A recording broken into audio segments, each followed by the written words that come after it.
Your public meeting notice comes first? Yes, this is a meeting of the New Jersey State Review Board for Historic Sites, is being conducted in accordance with the Open Public Meetings Law. In keeping with the requirements of the law, the Historic Preservation Office submitted written notification to three newspapers on September 9th, 2024. The Historic Preservation Office also gave adequate notice to all of the parties concerned in conformance with the New Jersey Register guidelines at 36 CFR 60 and with the New Jersey Register regulations at NJAC 7:4. But I didn't remember Greg. My name is Kate Ogden, and as chair of the New Jersey State Review Board for Historic Sites, I welcome you, who have been waiting so long, to our November 14, 2024 meeting. This meeting is being held via Microsoft Teams and is being recorded. This board meeting is the end of a process of considerable research and consultation with the New Jersey State Historic Preservation Office. The only responsibility of this board is to comment on the historic significance and integrity of the historic property as demonstrated by the nominations we will discuss. We are not allowed to consider or comment on other matters. If at the end of deliberation it is determined that a nomination is eligible for listing on the New Jersey and National Registers of Historic Sites, the board will make a recommendation to the Assistant Commissioner of Community Investment and Economic Revitalization of the Department of Environmental Protection, who has the final decision on whether to sign the nomination. Our decision is advisory only. Upon receiving a favorable signature, the property or district is simultaneously listed on the New Jersey Register of Historic Sites and is recommended for listing on the National Register. As a general reference, the following information is provided for the public concerning the State Review Board and their meetings. First, it is generally the responsibility of the Historic Preservation Office, the HPO, as staff to the board, to provide technical guidance and professional recommendations concerning nominations before the board. When a professional consultant has prepared a nomination, the HPO usually extends a courtesy to permit that consultant to make the presentation. However, HPO reserves the right to present nominations to the board directly.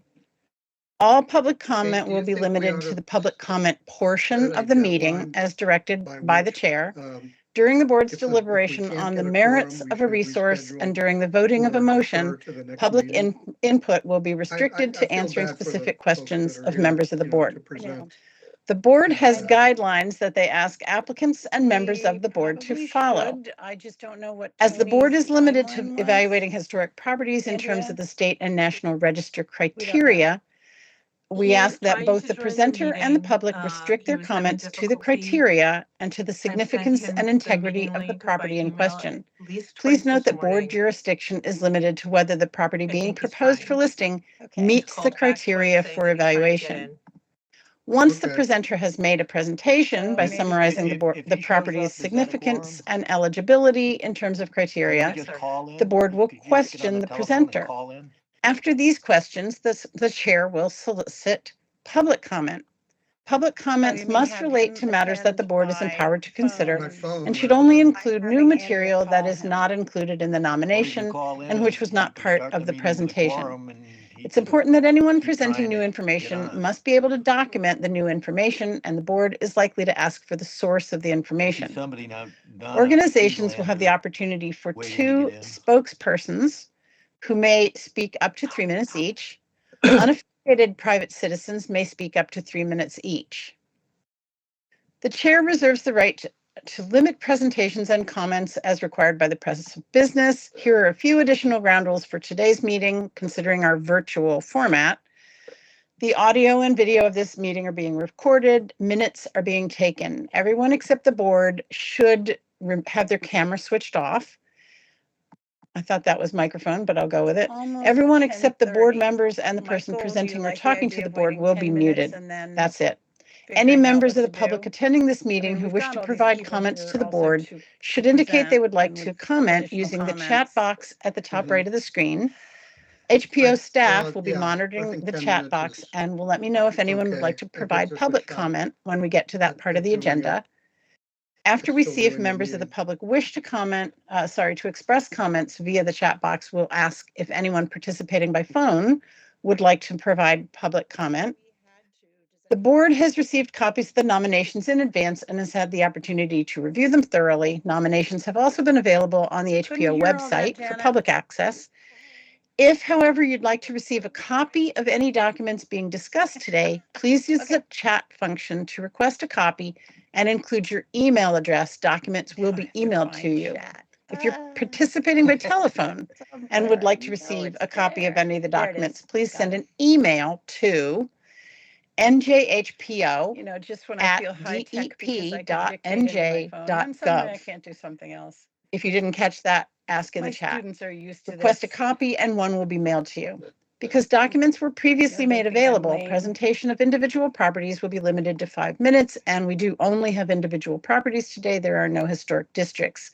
HPO staff will be timing We had a visiting presentations and professor at enforcing the Stockton policy. University, and she If thought it you're was really participating cool by that I could phone, would you dictate. please now state your name and affiliation so it can be added to the meeting minutes?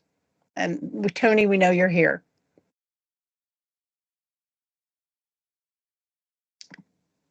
In scanning the participant list, I don't know that I see anyone else participating by phone. Okay, thanks, Andrea. Depending on the pace of the meeting, we may need to take a break at some point. I think we can decide that as a group. Since it is 6 individual locations or nominations, maybe we won't need it. Andrea, roll call. David Abramson. Michael Sharapa. Janet Foster. Here. Kathleen John Alder.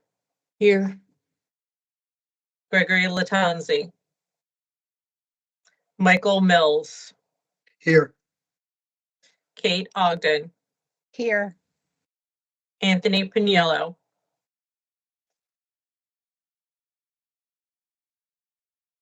Tony, say here.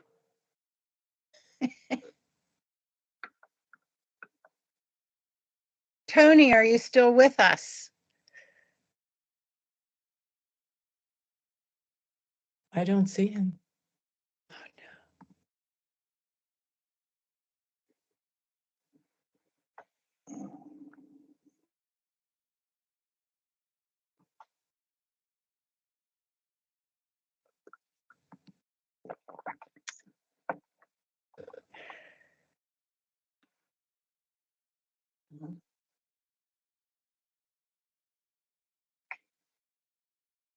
I don't see him listed.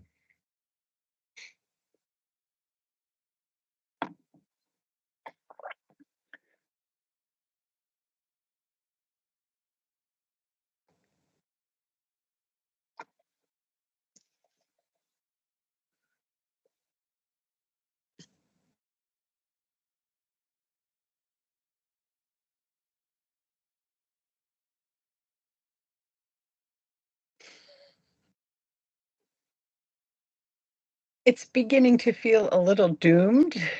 Mm-hmm. Where? Did anybody see him earlier on the call list or hear him? I'm calling him again.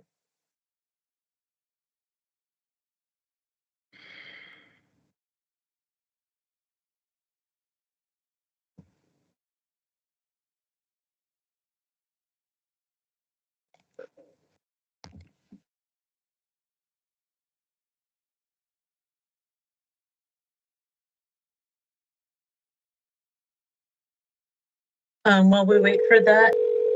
Your Nope. call. At the tone, please record your message. When you have finished recording, you may hang up.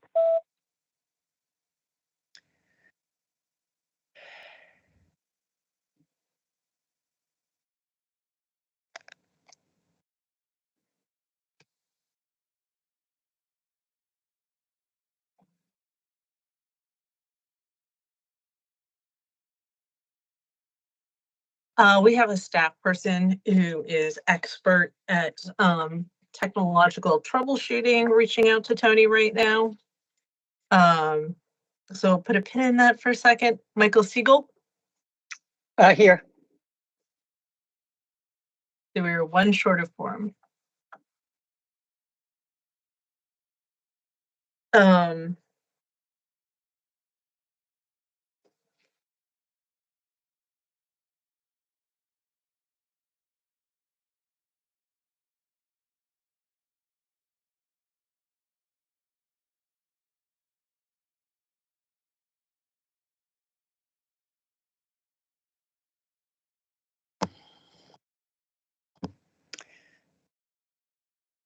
I'm just going to ask Andrea, because we're all wondering, if this doesn't work, do we wait until March? Do we decide as a group to reschedule? We have 6 nominations. Sorry. so I think it's, based upon when the Historic Sites Council doesn't have quorum, there's an analysis of sort of like what's on the agenda and the level of urgency and what might be on the next agenda. So I think that staff will have to take a look at that and make a decision. I don't know that, we can make a decision about that right now in the meeting. There's but- a call just came on, the little G is there. I think it's External. Tony. Tony? It looks like the color and number that I saw before. So, while we're waiting, to give him a little bit more time, perhaps, to do something that doesn't, require full board action, why don't we skip, may I recommend, Madam Chair, that we skip to the end, towards the end of the agenda, and I'll give the Historic Preservation Office staff report. That would be great. Thank you. Okay, so the first item in the staff report is that member John Gomez resigned from the New Jersey State Review Board on October 17th, 2024 due to personal health concerns. And we would like to thank John for 4 years of board service. If the board wants to take additional action, perhaps you'd like to discuss this now, or if you'd like to wait until after the end of the staff report. Madam Chair, do you have a preference? If everyone has a minute, and it seems as if we do, do we want to write a letter? You know, I could do a letter as chair and list everyone currently on the board. Do we want to make more of a gift? Is there any opinion on this? We have sometimes given gifts in the past to long-term board members.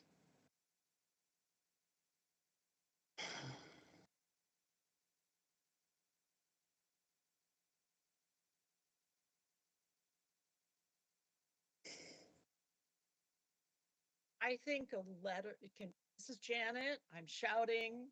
I think a letter from us all is thoughtful and appropriate.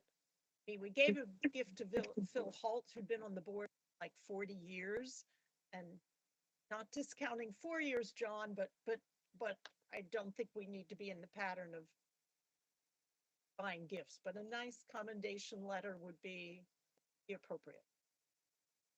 That sounds great, Janet. If anyone has an objection to that, I'm just going to take that as chair opinion or whatever. There's a better word. Anyone? Do we have certificates of appreciation? We could mock something up, certainly. That would be nice. I don't think that we have I think anything that on would be file, nice. but that would be easy. Kate, Yes, see how nice it is to have executive privilege? that's the word I was looking for, or the term. Let's do a letter. We'll list everyone, and Andrea's office will mock something up. And I guess I'll work with Andrea's office to, in some way, use letterhead. Okay. Thank you. Thanks for the suggestion, Janet. Thanks for the for mentioning this, Andrea. The Historic Preservation Office, the physical office, is being reconfigured with new cubicles and new cabinets, and this project has required emptying the office's space of all furniture, files, reports, staff, etc.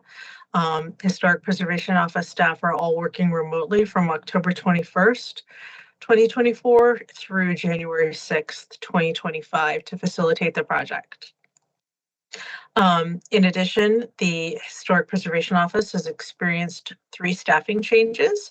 Cassidy Deegan, who is with us on today's meeting, joined the office in October on a full-time basis to work with the Certified Local Government Program. So welcome to Cassidy. Lauren Huber joined the office also in October on a temporary. Fantastic. All right, Tony is here. So we have quorum as long as we maintain Tony. Okay, thank you.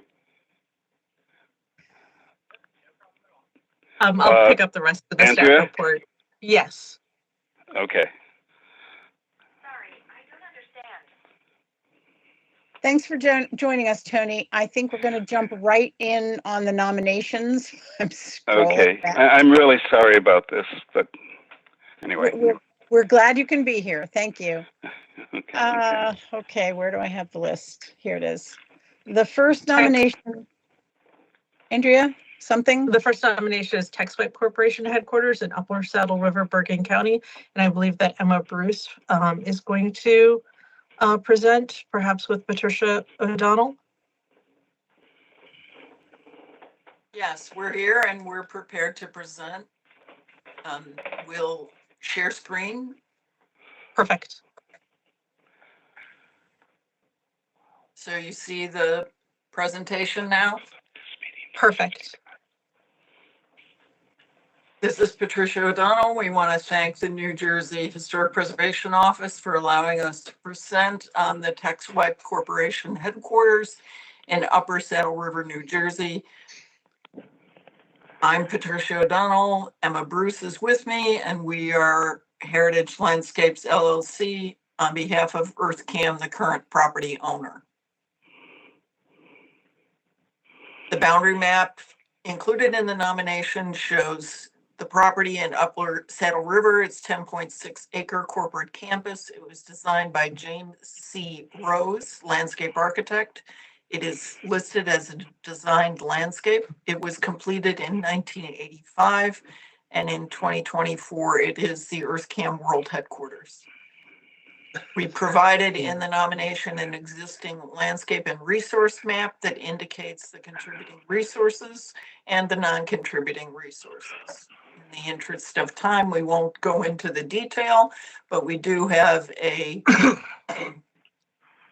closer view of that map. Note that the parking lot with its island and the landscape that wraps the building to these earthen mounds to the back are all designed by James Rose.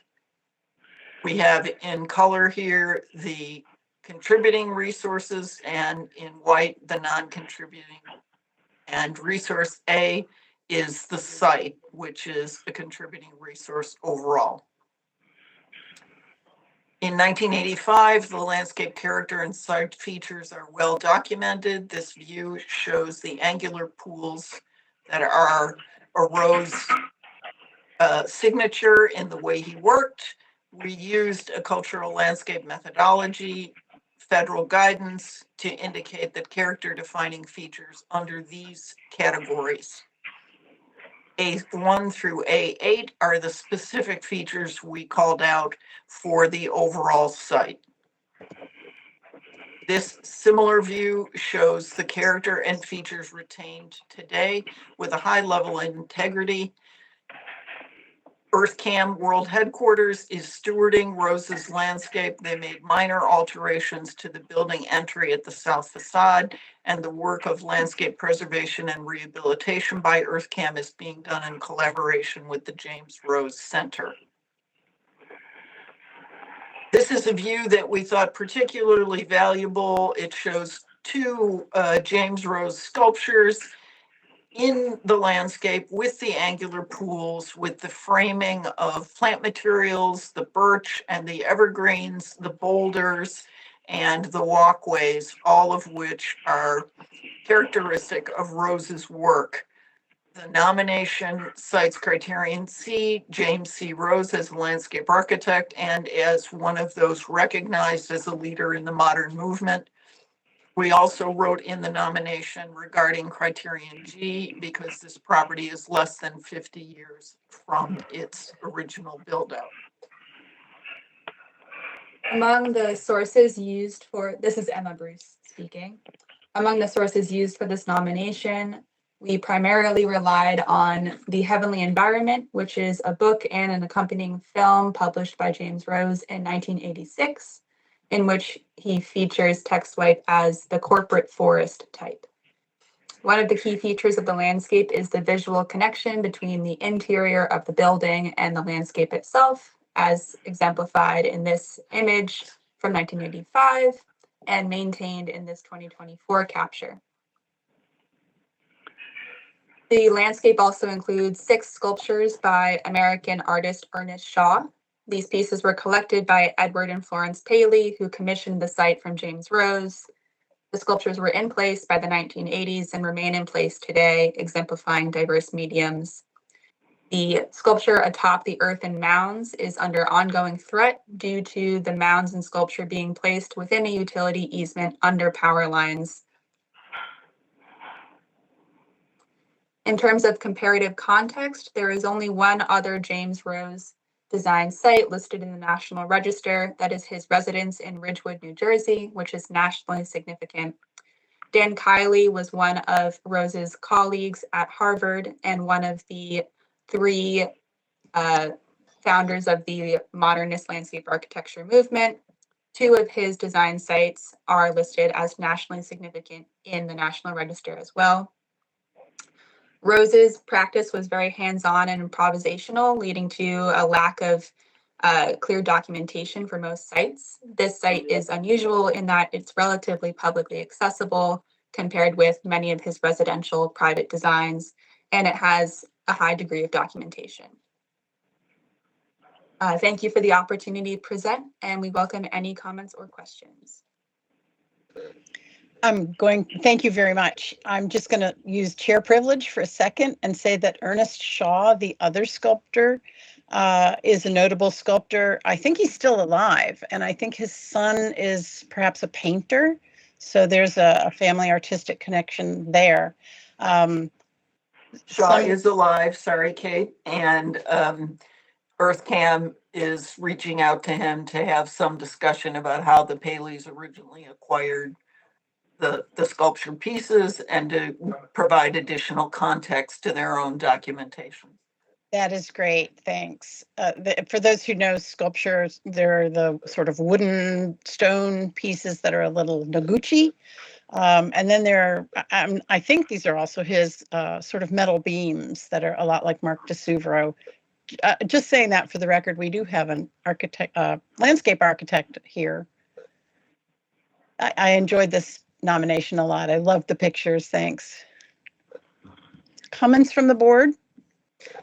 I raised my hand as the landscape architect. I also truly enjoyed this. I've been on the board for a number of years, and so this is the first truly landscape architecture project that we've discussed. And so it's a pleasure to do it. I have a few comments just in the first paragraph. The use of the term naturalist landscape, maybe it should just remain design landscape, and that the term contextualize is a little bit tough for someone who wasn't used to the term to understand it. But I also, there's other things to strengthen it. One of the things, again, these are just comments, the use of, and as the preparers well know, the use of the timber framing, or the quote unquote railroad ties, that the Rose's use of that was very influential in landscape architecture in general. And I'm thinking of Carl Lynn or M. Paul Friedberg's work. And I don't know if you want to mention that somewhere. And then also, it's wonderful that you mentioned Kiley and that his nominations, but I'm wondering if there should just be a little bit in there on Ekbo as well, particularly some of his ideas for the small gardens for the city, because they were working together and writing together and very influential in some of those ideas with the plants being used as structural elements, in essence, as columns, canopies, and walls, really play through. And you see it, many years later, 50 years later in this landscape. So, and then one last comment. For the art influence, it's not just the sculptures themselves, but one of the things is that art and painting in particular influence their design language, and so particularly cubism and some other things, and that portrays itself in the sculptures. So the sculptures are composed of found objects, but they also have a cubist quality. And so I think maybe adding a sentence or two would really strengthen it and help, when you use that term contextualize it more. But otherwise, I truly enjoyed this presentation, and it was nicely done. Thank you. Thank you, Kathleen. And let us just respond to your note on ECBO. There are two ECBO landscapes that are relevant, particularly in this case, the Tucson Community Center landscape, completed in 3 stages from 1971 to 74. And it's the only ECBO designed civic space in Arizona. It was listed on the National Register in September of 2015. And there is also Union Bank Square in Los Angeles, an ECBO landscape dated to 1968. It's eligible for NR listing and is locally designated in Los Angeles. So adding those two might round out some of the modernist landscapes that have been recognized thus far. The two Kylie landscapes are recognized principally for the architecture, not the landscape. So these ECBO ones would add to the capture.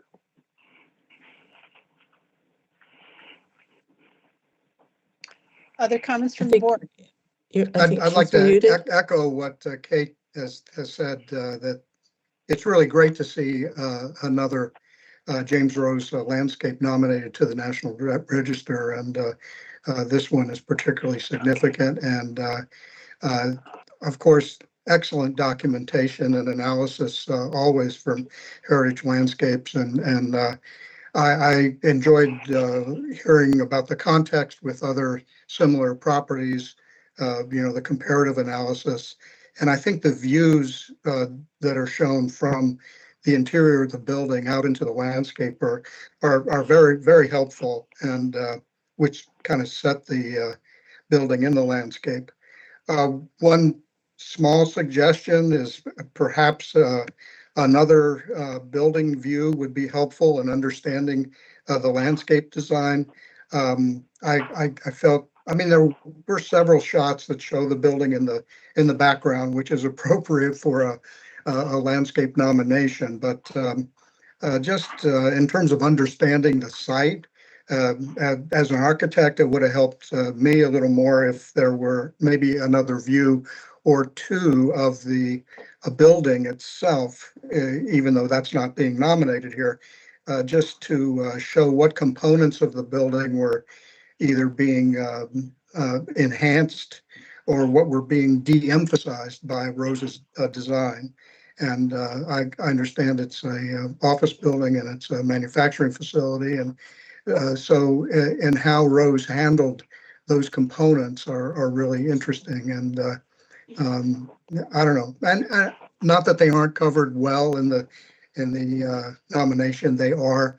I thought maybe another view or two of the building would have helped me a little more to understand the landscape. But anyway, it's a minor comment. Anyway, it's a great application. Thank you. One way of getting at that may be to actually indicate somehow along the facade of the building where the windows are.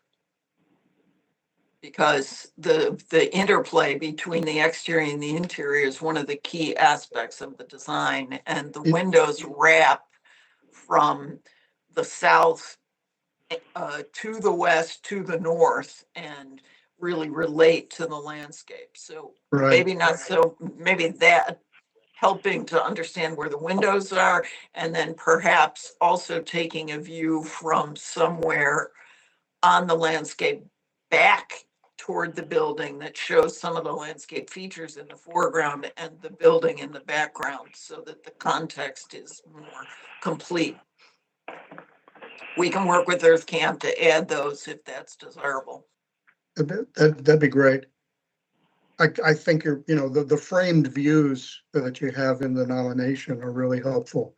And that was part of the generation for the landscape design, and also the mounding near the sort of the blank facade is it was helpful to hear that discussion. But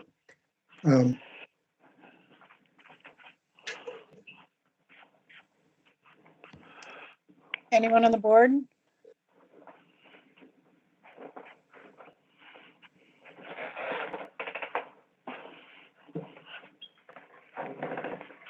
No other comments from the board.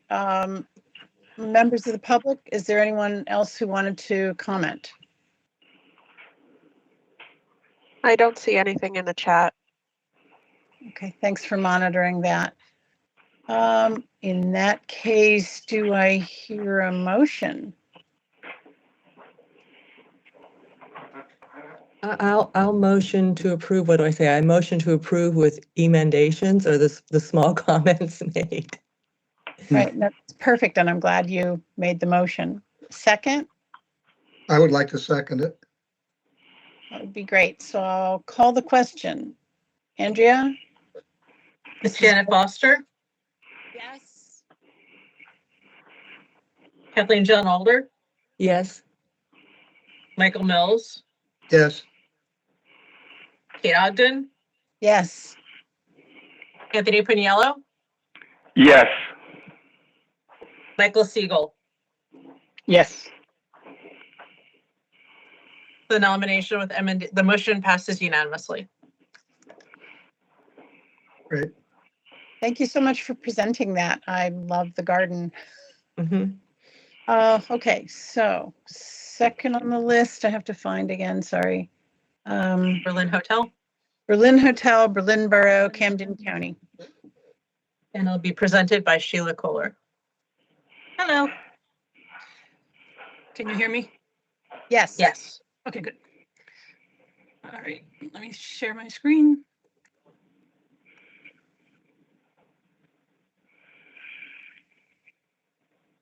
Okay. Yes. I think we're on slide 2 or 3. Yeah, I'm on slide 2. Yeah. Okay. All right. The Berlin Hotel is a 2.5-story Gothic Revival style building with Italianate and Queen Anne influences. It's located in Berlin Borough, which was formerly Lonacumming in Camden County. The early 19th century tavern was enlarged and renovated in the style in 1885. The significant alterations, which are seen here for this photograph taken in 1894, reflected the architectural trends in the growing town of Berlin at the time, while also making the building stand out for its size and the execution of the style. The hotel has been an anchor of the village, which was a popular stop on the trail from Philadelphia and Camden down to the Jersey Shore since the early 19th century. To briefly take you through the earlier architectural history of the building, our only indication as to its construction sequence and earlier appearance are this drawing from an 1844 map, which shows the building as 2 sections, as well as some remaining original framing, which reflects the same configuration. Also note the little sign, which is the indicator on maps of taverns and inns. By 1860, when the railroad had come through town, the hotel was a fixture on the White Horse Pike.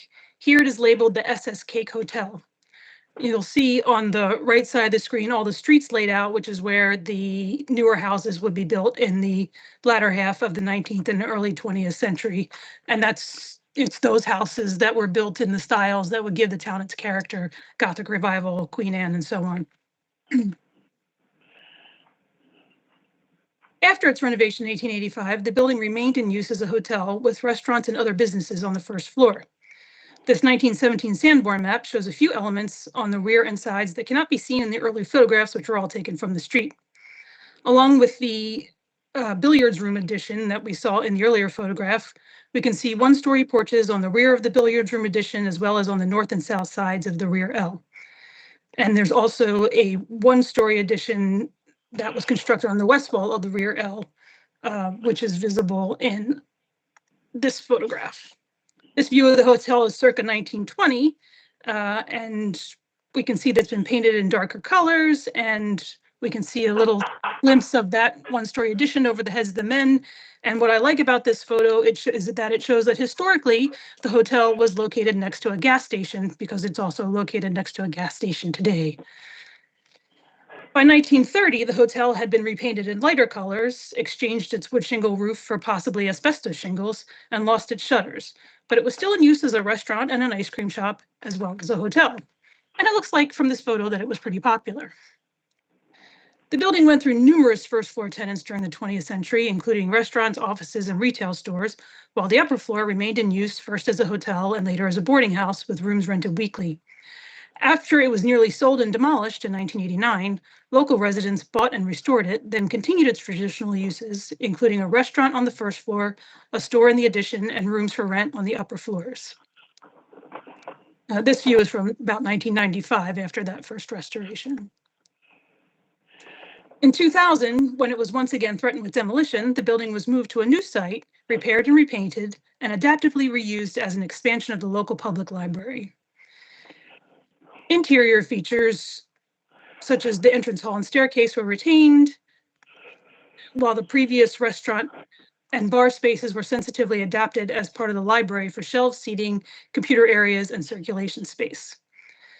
So I just want to highlight the reason I showed you so many historic views of the building is that although it has been intensively used since it was constructed, and this has affected the appearance of the first floor at times, overall, this building has remained the same landmark in the town of Berlin since its renovations in 1885. It presents the same form, massing, details, general appearance. And I think that's it. It gives the building has kept, due to this restoration, its character and its significance. And finally, I just want to note and apologize that we did the edits very fast to get on the agenda for this meeting. So I did note a few All right, no problem. Thank you. errors, including if we forgot to enter the word architecture as the area of significance on the form. And that's that. Andrea, I assume that's not a problem about the form. I'm sorry, I heard someone say my name. I assume the small item that was left off the form is not a problem. That can be corrected by HPO. Absolutely. Questions from the board? Okay, can you hear me now? Yes, Janet. Yes, this is very much in my wheelhouse.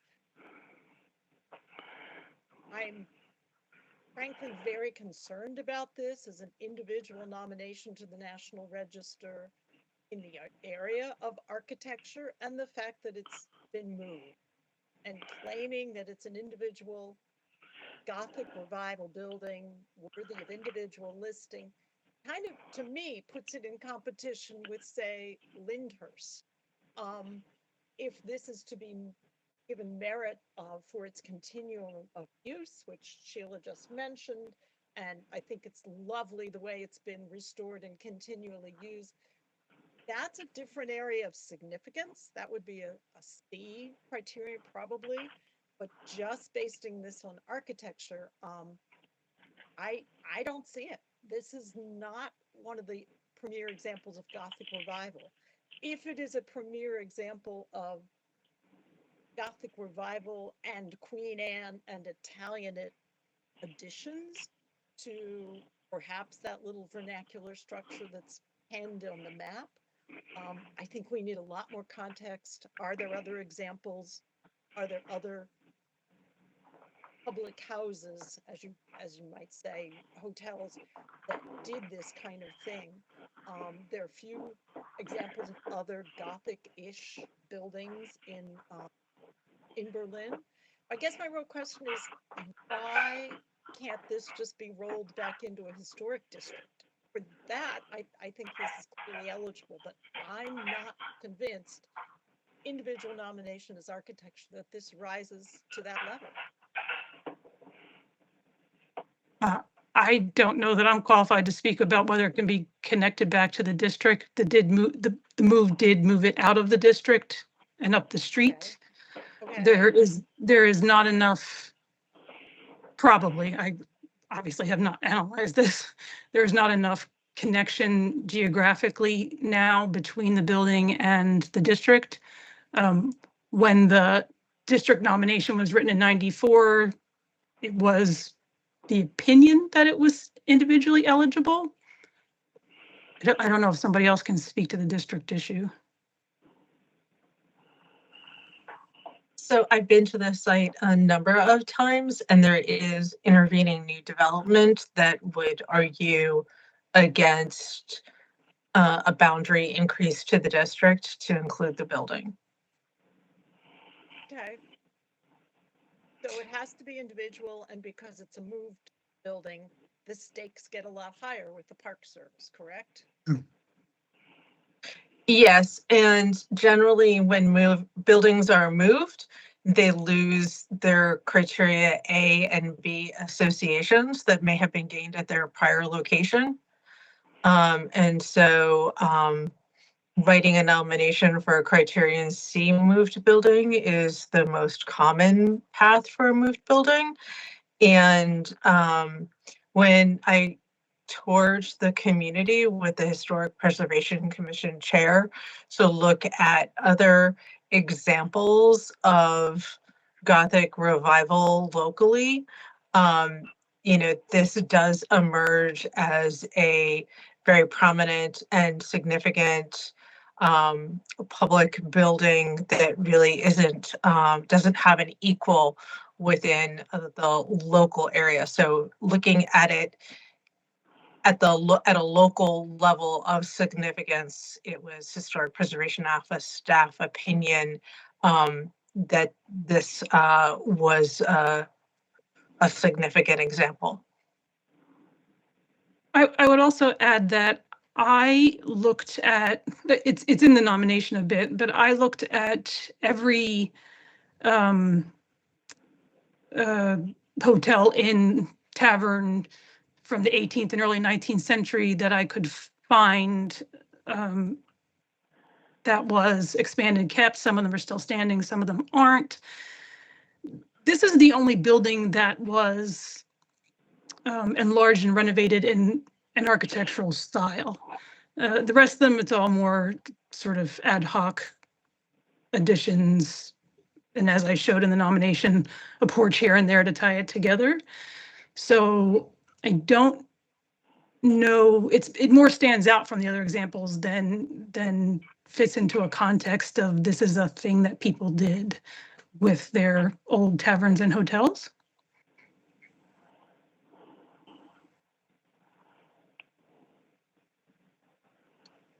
Okay, I'd like to say that I think it's laudable that the community feels that this building is worth preserving and that it has been moved and kept and restored lovingly and used.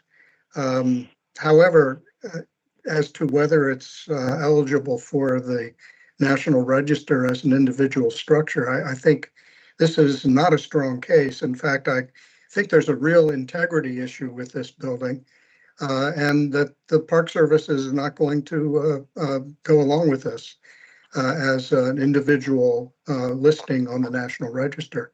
I think it's a more locally significant than it is nationally significant. I will say that. It's definitely a community landmark, and it's got the distinctive gables that kind of place it in the community, and I think it's great that it's been restored for use. It's just, the material integrity of the building is not strong, at all. There is not much of distinction on the interior. I mean, it's been nicely fixed up, but the main stair and maybe some trim in the building, but it's really been gone over repeatedly through the 19th century and then into the 20th century, and then it was moved. Is a moved building eligible for the register? It's looked it's frowned upon, and I really don't believe this rises to the level of an individual nomination. And unless it's a community, I don't know, cultural landmark kind of thing, architecturally, I just don't see it. And I think this nomination, if we approved it, would come flying back at us from the National Park Service. Anyone else on the board? Andrea, I should know this, but do we ever place something on the state list that we know won't go on the federal list? I'm sorry, I'm not uncertain of this.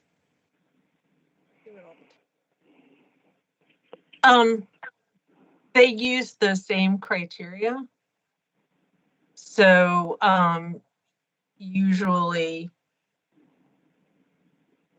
when you meet the other, there are times when the National Park Service takes issue with the substance or the technical aspects of a nomination and will return it for further corrections. But more times than not, we're able to make those corrections and get the property listed. Although there are certainly properties that are only listed on the state register because they were either returned and didn't progress. Mm-hmm. Yeah, in my experience, we haven't put anything on the registers that was moved. Moved from the original site. Anyone else on the Lucy the Margate Elephant? I mean, there are definitely moved properties on the register. Right. That's the first one that popped into my head, but there are definitely properties that were moved. The Glassboro station that I did a few years ago was also moved, not far, but it was also moved. The Berlin Railroad Station, was that also moved? Because I believe that's listed. No, That's not listed, moved, but it sorry. wasn't moved. Gotcha, sorry. Anyone else on the board?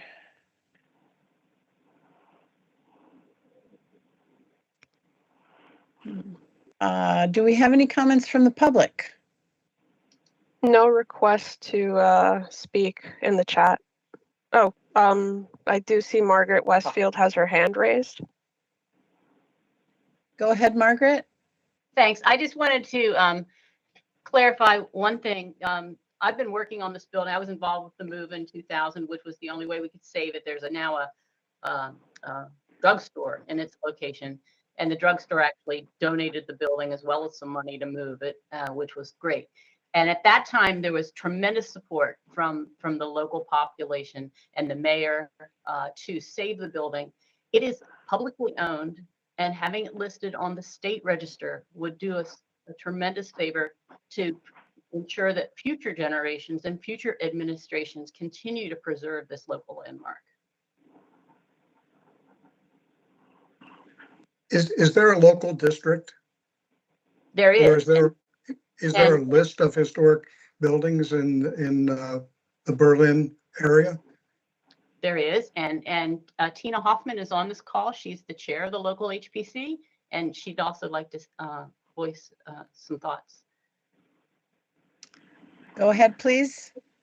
Hi, I'm Christina Hoffman. I'm the chairperson of the Borough's Historic Preservation Office. This has been my baby, this hotel, since 1988, when I saw a bulldozer sitting in front of it and heard the public supporting the effort to get rid of it. It was in such horrible shape. The tenants were causing such problems. So literally thousands of petitions, meetings, walking down the pike, blocking it with a horse and buggy. Financially and physically, just putting in several people, our hearts and souls. And we just, like the town was named long a coming, this has been longly needing preservation and protection and the honor also that it deserves. From 1988, there have been many ups and downs. We just want to recognize it for people to come, people who don't know of it yet, to come and see it and experience this history. Actually, tonight I'm meeting at a council meeting. We have a Girl Scout for her Gold Award. She is doing a presentation on the town, connecting the history with the future, engaging young people. So I just would hope that we could add a level of protection and honor to this building, which has been a part of our community for a very, very long time. So I thank you for considering it. Please, whatever we can do to, again, protect it and honor it would be appreciated. Thank you. Can I say something? Yes, I don't know who that is. Hi, my name is Len Battalato. I'm on council in Berlin Borough, and I was involved in the restoration of the Berlin Hotel also. And I think you kind of hit it on the head, really, when you said, you know, it would be really significant if we could prove somehow, you know, the cultural landmark of the building. And you hit the nail on the head when you said that, because I know you're probably not too familiar with Long a Coming, but at the time, it was a major stop, as mentioned, between Philadelphia and the shore, and all roads led to Berlin. If you could see a map of Berlin, you could see on one end, you have Jackson Road, New Freedom Road, Tandsboro Road, and Route 30 to Whitehorse Pike coming in from the shore area. And then on the other end of the town, you have Cross Keys Road, Route 561, Berlin Clementon Road, the other end of the Whitehorse Pike coming in. It was a major, major stagecoach stop back in the day. And, you know, it just goes to show the significance of how it was back then. So I think that should be major consideration also. You know, I agree with that. I mean, it's a great story. The preservation of this building is a great story. And I just think it might apply more under criterion A for the National Register. I don't think there's a case for criterion C for design and construction. It's just too much altered and moved. But in terms of the significance to the community on the turnpike and on, you know, as a community resource for all those years, I think maybe the nomination could be recast under criterion A. I would be more comfortable with that, voting for it. As I just don't think it's a strong case for under criterion C. I'd like to ask Janet if that meets any of her. Can I Go ahead. interject with Yes. the, I'd like to read you the language of the criteria consideration for moved buildings. A building or structure removed from its original location, but for which is significant primarily for architectural value, or which is the surviving structure most importantly associated with a historic person or event. So that's the test that a moved building has to meet. And so I guess you'd have to prove that it was significant under criterion A, and then prove that it was the surviving structure most importantly associated with a specific historic person or a historic event. Well, it's the last tavern in standing on the Whitehorse Pike.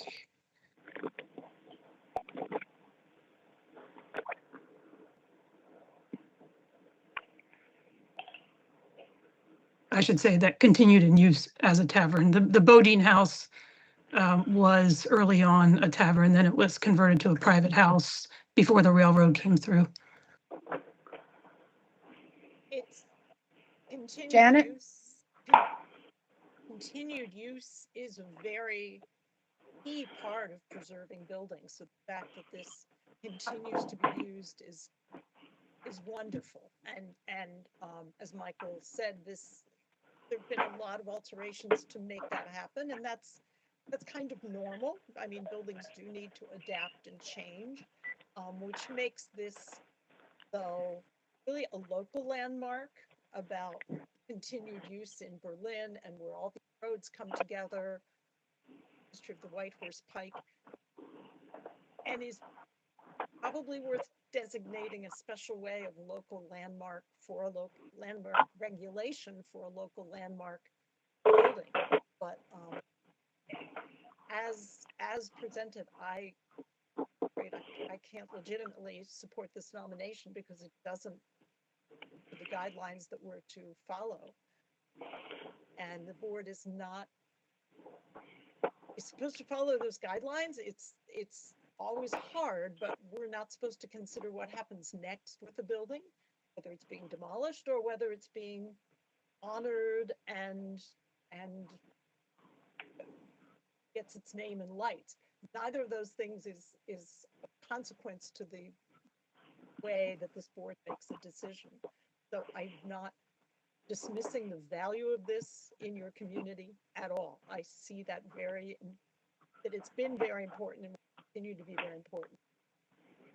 But as architecture, individual architecture on the National Register, this satisfies me that it's criteria. I have a question for Janet. You don't see it as workable if it was switched to criterion A? I don't understand from what Andrea reminded us. It says, I mean, it'd be interesting to see if they could prove it, but then we would be talking about a significant event or person, which has not been mentioned heretofore in the nomination we have.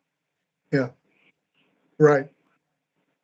In the criterion, it says several steps are involved in determining whether a property is significant for its associative values. Number one, determine the nature and origin of the property, which I think has been well established here. Identify the historic context with which it is associated. And then finally, evaluate the property's history to determine whether it is associated with a historic context in any important way. And I think the context has to do with its function as a hotel in the center of a important community on a important road. And I don't know that enough was made of that associative value yet, but perhaps it could be.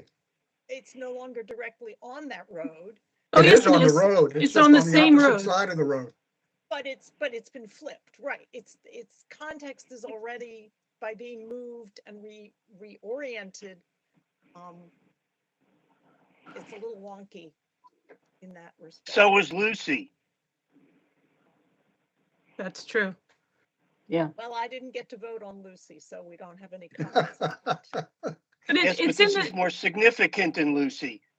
This is it's within the same village. It's within the bounds of the original village, the 18th century village. It's along the same thoroughfare. It's on an intersection where the roads are coming together. I really think that the move is less of an issue than maybe we need better photos to demonstrate. Well, the move is a very big issue to the National Park Service. That was my earlier point, and that would almost preclude it from going on the register as an individual structure, except under the conditions that Andrea just read. And I just wonder if it's an easier lift to look at criterion A. I don't know. I'm old enough to have been around when Lucy was moved. And I know that they were looking for a similar site. It had to be moved off the existing site or it was going to be demoed. And so they moved it down the beach, oriented it the same way and so forth, looking out to sea. And, they did what they could. And I think that's the case with this. The building was in danger. They moved it down the road, but it's still in the center of Longacoming. And, I think that's laudable. And I think something could be made of that. So if we wanted to alter it to a criterion A argument, is that just a whole new submission, Andrea, or is that? Yeah, I mean, the board could choose to table the nomination. Mm-hmm. And we could do a revised submittal and reschedule it for a different state review board meeting with trying a criterion A angle, if that is the board's recommendation and they act. I just want to add, based on the research that I've done, I think it's a doable argument. But as was mentioned earlier, it is with a moved building, criterion C is easier to get a moved building listed that way, which is why we didn't focus on that. But I think that it can be written. I think that the significance is there, and the information that will support that is there. I'd just like to reiterate that I think it's not a strong case under criterion C, and but I think it's a great preservation story that you were able to keep this building and utilize it.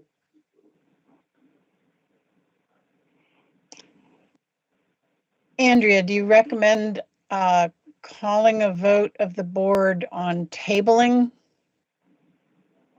As chair, I would recommend that you solicit a motion from your board members for the action that they see fit. Consider it solicited.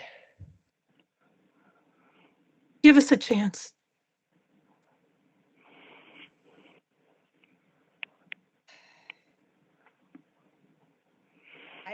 Well, I would move that be done.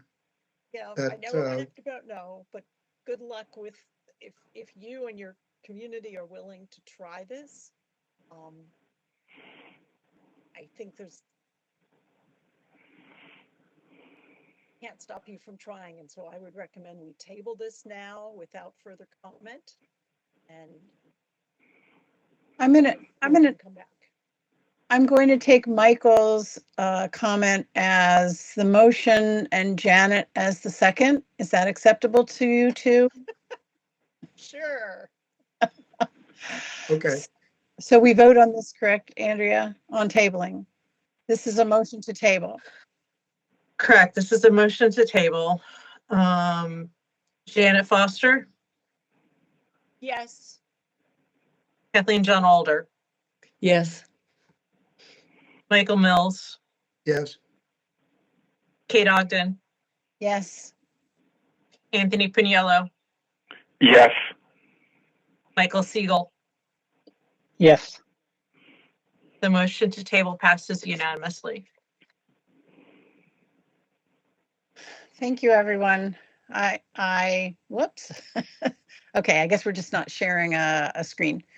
Third on the list is Locktown Sargentsville Road Truss Bridge, Hunterdon County. I believe that's to be presented by Carla Cielo.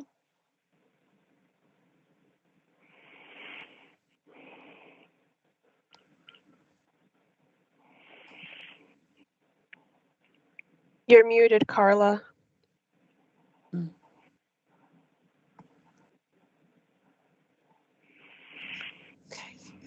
Is my screen sharing? Not for me. I can hear you, but no screen share. I don't see a screen share. Okay. There are always tech challenges. I'm pressing the share button.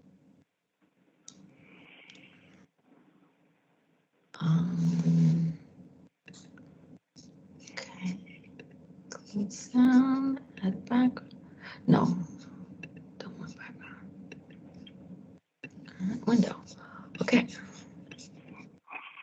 Is I it can, sharing? I can see her. Can you see the presentation though?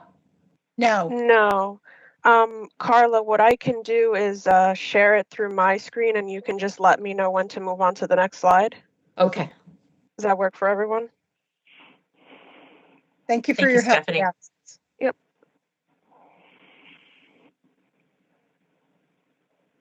Can you see the screen? Or the Yes. presentation? Okay. Yes. Yep.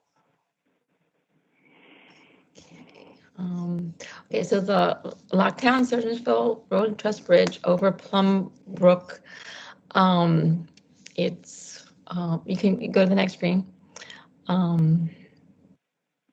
It is one of 9 active steel truss bridges that are included in the Historic Bridges of Delaware Township (MPDF).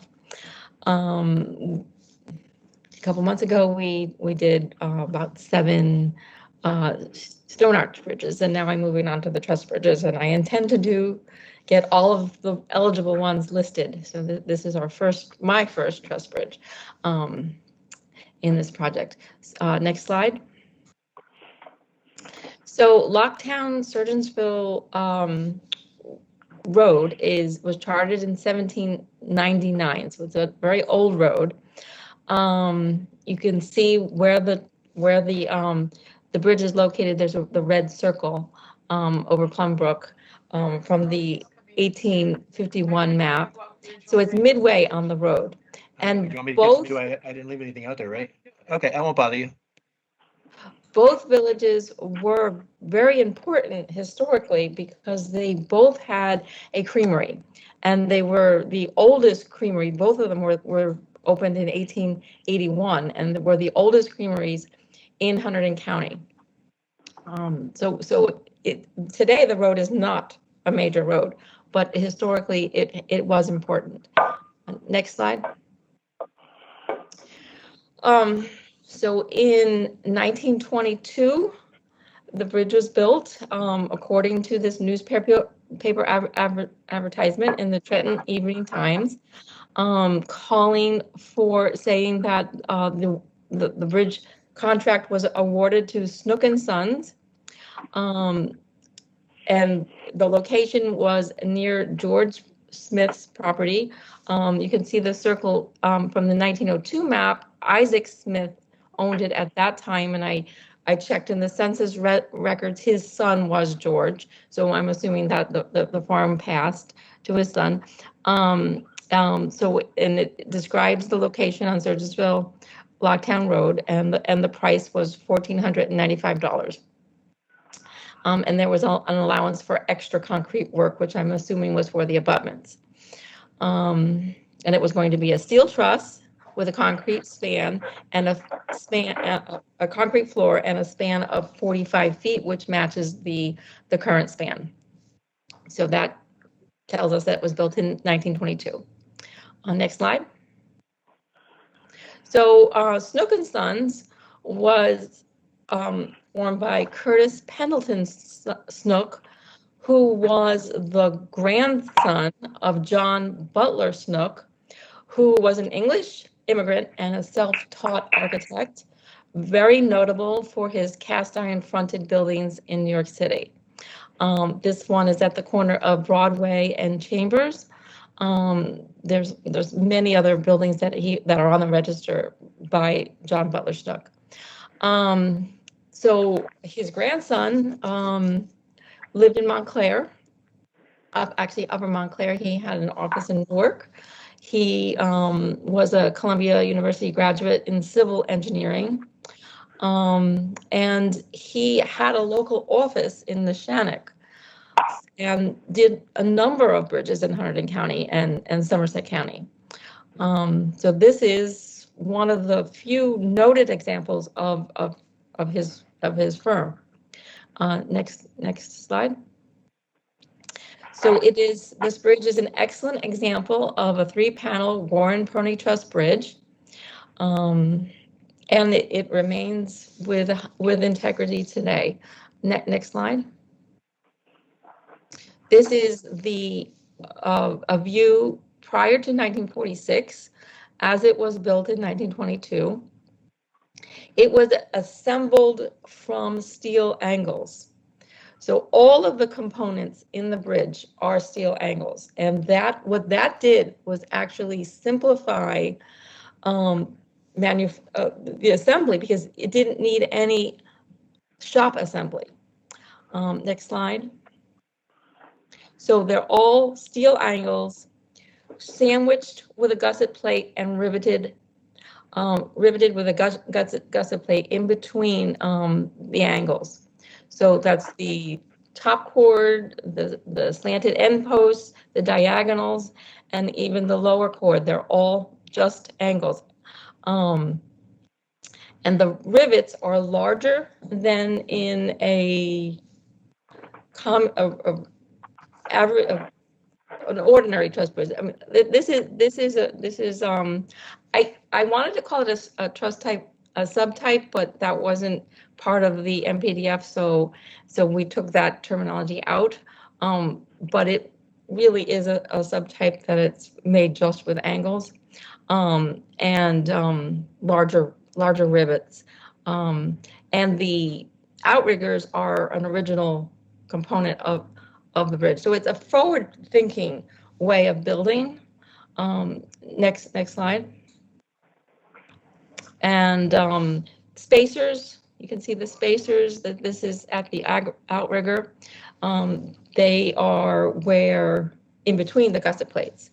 So the raised roller markings indicate that the steel angle members came from two manufacturers, Inland Steel Company and Jones and Laughlin Steel Company.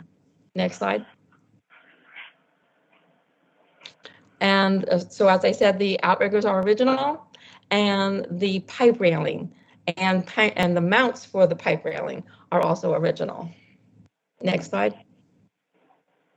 So in 1946, the truss bridge was widened, and this is the only truss bridge that was widened on its original site. So by doing so, the truss members themselves were retained in their entirety, and then just moved apart for more floor joists, more stringers. The floor joists were in the next slide. We'll show. Next slide.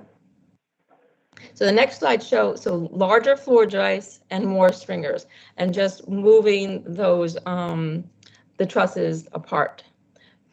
They also strengthened the members by adding plates to the top, but they did not change any components. Okay, next slide. And even the gusset plate at the lower chord connection, the original gusset plate remains. So the bottom photo shows the longer floor beam and the new stringers. Next slide. And this is a view from 1972 after the bridge was widened. Next slide. And today it looks exactly the same as it did in 1946.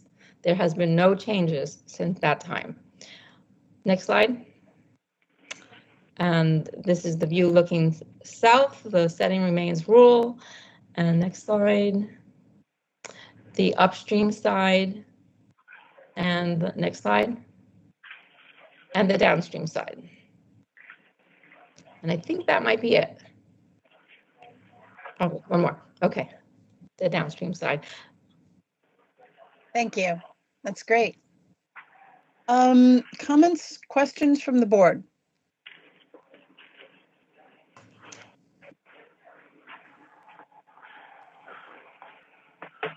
Janet, I have a couple of questions for you, Carla. First of all, this is a nice contrast to all the stone arch bridges we had from you last time, and yet you did a really nice job of keeping them all in the multiple property nomination sleeve, if it were. Because this is well outside of my area, I got to ask questions though. Page 8.4, you say the trusses are lightweight but fairly sturdy. Now, I gotta tell you, if I'm driving, I want to go over a sturdy bridge, not a fairly sturdy bridge. But I would like to know a little bit more. I mean, lightweight compared to what? Compared to stone arches? Compared to something else? I mean, I don't know enough. I'm a reader of this nomination. I really want to know what lightweight, fair, and I don't think you need to say fairly. But what does that mean in the context of all bridges or this bridge or something? So when we get to the Lower Creek nomination, you'll understand that is a very heavy truss bridge. So the components are huge compared to these components. Okay. Boxed cords that are assembled in the shop. But you see, you know that and I don't. So, right. And the nomination, you can't rely that even when that one goes in, anybody's going to read them in order. So it maybe there's just a footnote explanation about how big they are to be lightweight or heavyweight or whatever that really means. I think that would be very helpful to, and how much weight limit does this have? Does this have carrying capacity? I'm sure the road department knows that. And in this context, like, can it carry more weight, less weight, same weight as all your stone arch bridges? So inquiring minds want to know. If that's not too hard, I think a footnote would help, would make it not bogged down. Thank you for the good information about the Snook family. They are a very interesting and important family in early and late 19th century American architecture. And I had to look up the steel. Now, okay, this is a little picky, but if you ever had a chance in the right light to go back and get better pictures of those roller markings, I mean, the photographs you showed or in the nomination, it's kind of like there's some lumpy paint, which I assume is the roller marking, but I find that very interesting. And your point about being multiple brands going into the same bridge is very interesting. When I looked it up, roller markings are indented and these are raised. So are they called something else or I'm misinformed? I honestly don't know.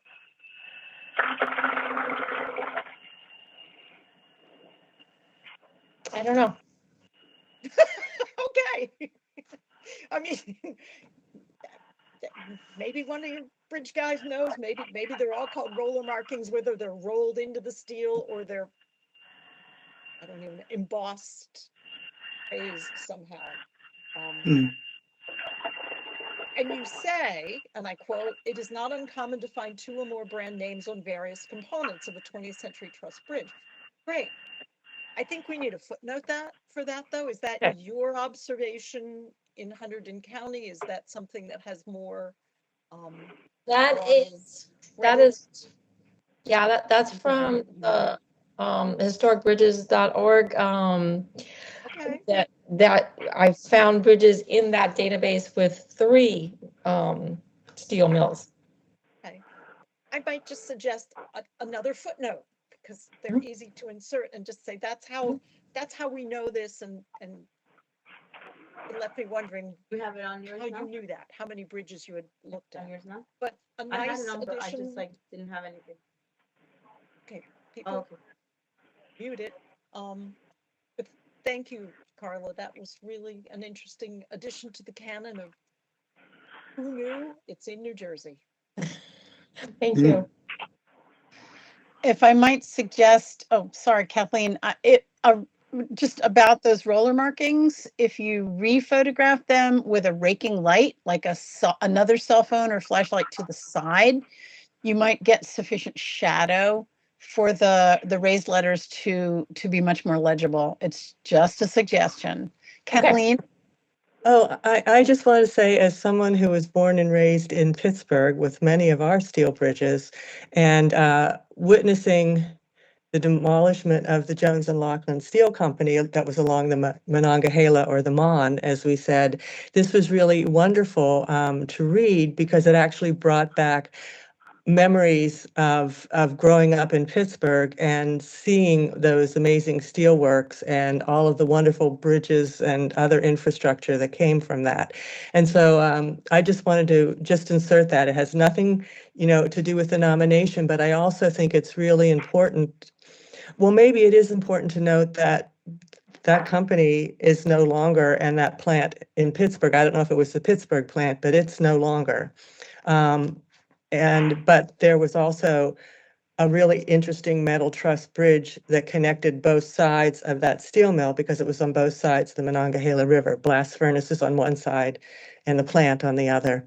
But anyway, that's just a little aside that I'm bringing up, but it was really, I enjoyed reading that. So thank you.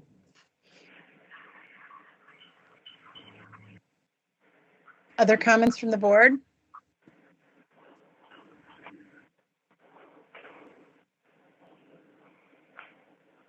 Are there comments from the public? No one's asked to speak in the chat. This is pretty much out of my wheelhouse too. Hearing no additional comments, do we hear a nomination? Sorry, a proposal. Just went blank.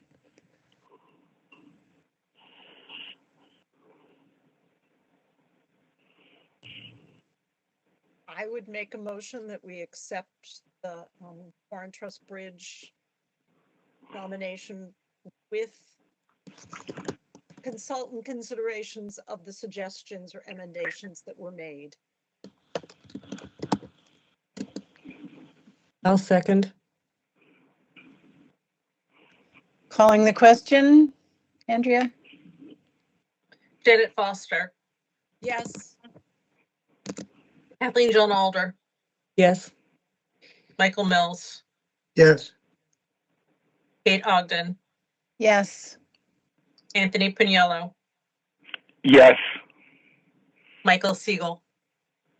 Yes. The motion to approve with emendations passes unanimously. Great. Andrea, I have a question.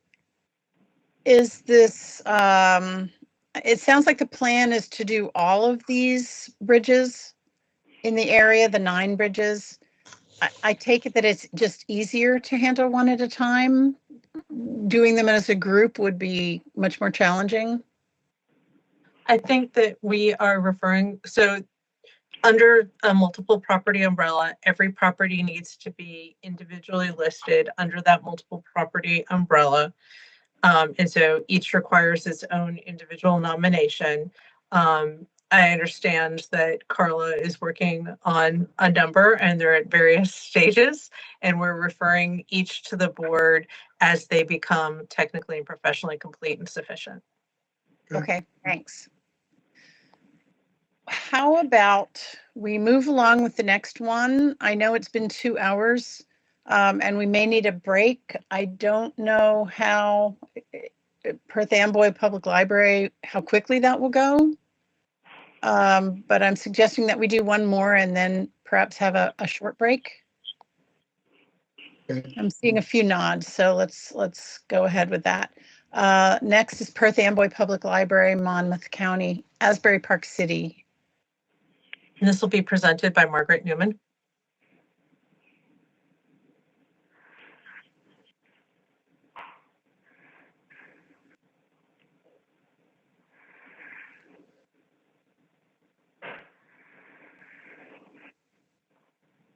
You're muted. You're muted, Yeah, Margaret. sorry. Can't hear you. Okay, so now if I'm gonna hit share and then you're gonna see my computer, is that correct? That's the idea. That is the idea, isn't it? Close window.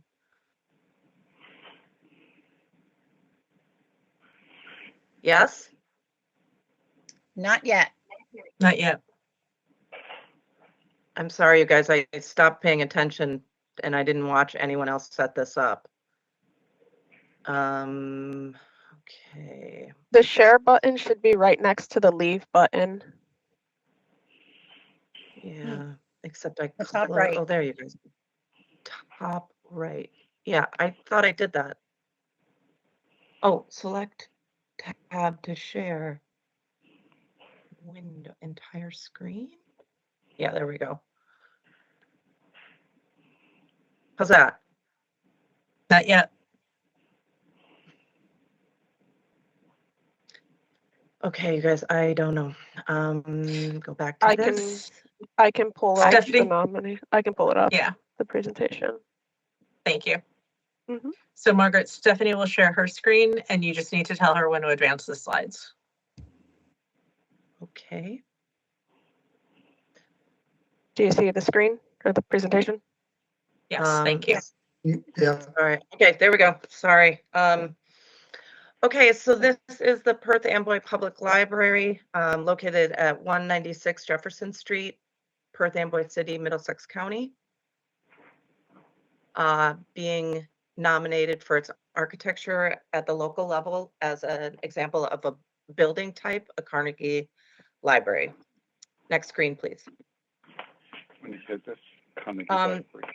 The Perth Amboy Public Library was established in 1896 from earlier subscription-based organizations. In 1901, they applied to Andrew Carnegie for a grant. I have a Pittsburgh. I'm supposed to say Carnegie, I think. For a new building. That's correct, Carnegie or Carnegie. In 1901, they were awarded $20,000.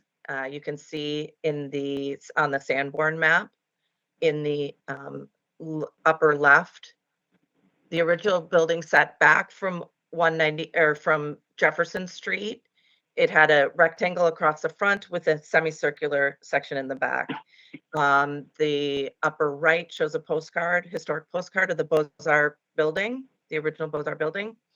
And then the two on the right, on the bottom, show detailing that still survives today. So this is here, and then the semicircular rear section. These photographs were taken this past summer. Next slide, please. Within 10 years, with a near doubling of its population, of the city, they'd outgrown their library, and so they again applied to the Carnegie Foundation, and in 1914 they were awarded a $30,000 grant.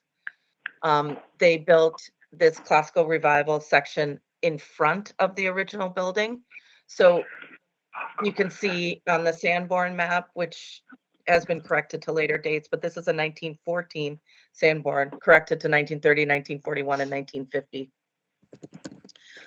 Showing the section across the front. This was thought to be a good place to put it because the YMCA, which is the building on the right, was built up right up against the street, and the library looked very small comparatively speaking. So they put the addition across the front. And then this upper left-hand corner is an interior photograph of the 1914 section. Next slide, please. The building evolved over time. In the 1930s, the city successfully applied to the Civic Works Administration, and there was work done on the building. Mostly cosmetic stuff on the interior, but the entrance was changed. On the interior, it was changed so that pedimented interior feature that was visible in the historic photograph in the previous slide was removed. Also, during this period, the children's wing, the frame wing in the rear, was constructed. In the late 1960s or 70s, the windows were replaced. As you can see here, the aluminum sash, the wood frames and sash were removed, and these aluminum sash were installed. Drop ceilings were added to the building. Among other changes. This photograph is probably during the actual window replacement, because this one, the center one still remains in its original configuration. In the 1970s, the children's wing burned down, so it's no longer standing. Next slide, please. I started working on this project in 2010. So these are pictures of the interior in 2010. Drop ceilings had been added in most of the building. Carpet, it was in pretty bad condition. The roof had been leaking for a very long time, and so the plaster was damaged, but all the interior features, original, from both historic building campaigns remained. They were just hard to see, and it was a dingy space. Next slide, please. So in 2010, following the preservation plan's recommendations, the city undertook a major renovation campaign. These photographs were taken in just this summer. So important features to note: the ley light in the upper right sits below the circulation desk. These features were restored in this 2010 campaign. The ley light had been covered over with acoustic tile. And that central circulation is an important Carnegie characteristic, and it was restored at that time. The left side shows the built-in stacks that were introduced in 1914. The middle is the children's room in the basement. Next slide, please. So we are nominating this as eligible for its architecture as an important building type, as a Carnegie Library building type. At the turn of the century, late 19th, turn of the century, libraries were new building type, didn't know the best how, what worked and what didn't. And, we have early libraries in New Jersey that were, sort of experiments, and the experimentation was especially going on in Pittsburgh, as that's where Carnegie was from. And so this is the Lawrenceville branch in the upper right-hand corner. It was opened in 1898, and this was the prototype that Perth Amboy used to create the original section of the building. So important character defining features of this are, it's one story on a raised basement, giving air and light to the basement spaces, oversized windows, one large space across the front that can be separated into reading rooms, but not with walls, but with shelving or whatever. And then the stacks in the rear. And so this is exactly, and I'm sorry, and then an auditorium in the basement. This is exactly what Perth Amboy had. They had a children's section across the front, as well as a reading room, and then these open stacks in the circular area. And the central circulation is pivotal for this because open stacks were a new thing. They used to be closed stacks. Staff had to get you the books. This open circulation, or the center circulation, allowed the librarians to look to see what was happening both in the stack section as well as the reading room. And then I have two New Jersey examples down below. The lower left is New Brunswick Public Library, which is a contributing resource of the Livingston Avenue Historic District. And then the Bayonne. New Brunswick was also opened in 1903, same as Perth Amboy. And then the lower right is Bayonne. And it obviously has been dramatically altered, but that second rectangle was the original rectangle, and then the semicircular section does remain in the back. Next slide. And then with the expansion, so Carnegie, the foundation was trying to develop plans for library boards and cities because it was a daunting task to think about, planning a library. And so they came up in 1911, they came up with 6 floor plans that they recommended that worked and, were various sizes and would fit different sites. And so for the addition, the 1914 Classical Revival edition that Perth Amboy added, they chose Plan A, which is shown here. And again, same idea, right? With the raised entrance, light, raised ceilings for light in both the basement and the first floor, big windows. Central circulation remains an important feature, open spaces. And so here is a New Jersey example of a Plan A, which is the Edgewater Public Library. It was listed in 2010. Next slide. So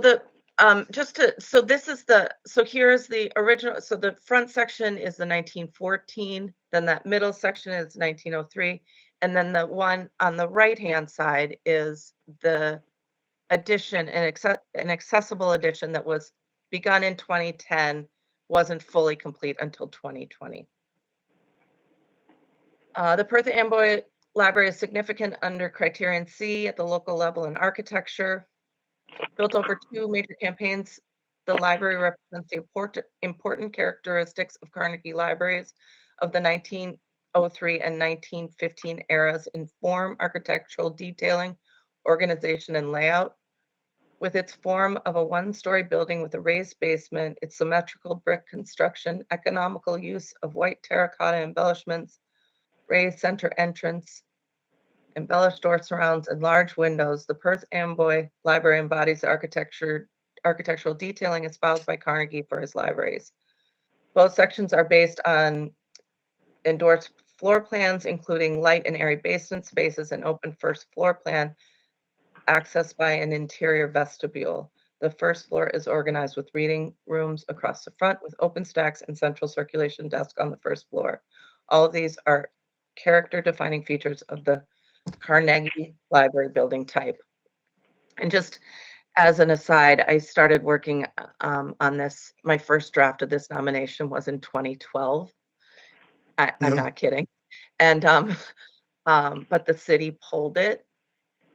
And then in 2022, they were ready to move ahead. And so I've been watching this building since 2010. And I took pictures every 5 years. And the Carnegie plan really works. I mean, every time I go up there, something has changed. The stacks are not the built-in stacks, obviously, but the spaces have changed. Their use has changed. And it's really been fun to watch. Yeah, that's it. Thanks. That's great. Thank you. Questions or comments from the board?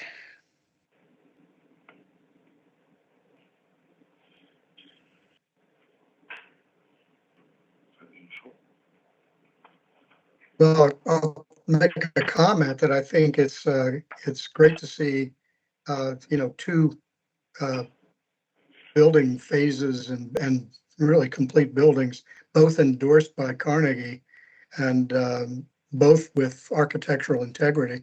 I would like to, if they had saved the original front entry portico and maybe used it on the new front entrance, but which I think is less distinguished. But maybe there's not enough room on the sidewalk to have done that since it just addresses the sidewalk so directly. But it's a really interesting complex. So, Margaret, that rear addition there, is that done for accessibility? Yeah, it's bath, or it's not even bathrooms. It's an elevator and stair. Okay. Because nothing's actually, because to get into the you can get into the children's room from the outside, but you have to go downstairs and you have to walk up to get into the main section of the building. So none of it is accessible. So there's an elevator there to get to each floor. Well, that's good. Medical. Anyone else on the board? Yeah, I mean, it's a tremendous building and I really appreciate the thoroughness that you provided context for this physically as well as socially, and with the story of Carnegie, and your bibliography is awesome. And this is good research. I have one more question. You use Beaux-Arts for the first part and neoclassical for the second part. And to me, they're pretty much detailed the same, but how do you distinguish why give it two terms? Well, because I what's think that the all about? Well, I mean, I went back and forth. I'm not going to lie to you. How many drafts did I do of this, Andrea? Love ya. But I went back and forth with what the style is. But I thought that they should be differentiated because the rear one is much more elaborate, or the original is much more elaborate than the first. So that's what I was trying to say with those two. And if I use them incorrectly, I am happy to not. Can you hear me? Yes. Somehow my whole screen just disappeared, but there's still a little green light, so it's just me chatting away. If it's important, then I might add a sentence or two. I'm not saying it's wrong. I just couldn't figure out what you just Why? told us. It's more elaborate. I couldn't really, that was not captured for me in the summary or the description part. Okay. So if you would like to parse that just a little bit, that might help. Thank you very much. Okay.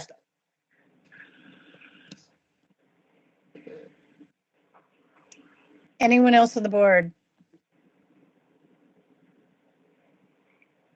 I think Why did they change architects? I don't know. I think Jensen, the one who was 10 years later, was Perth Amboy, and the other, they were New York.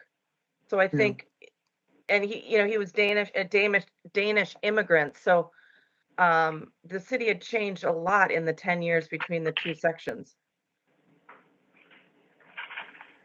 Interesting.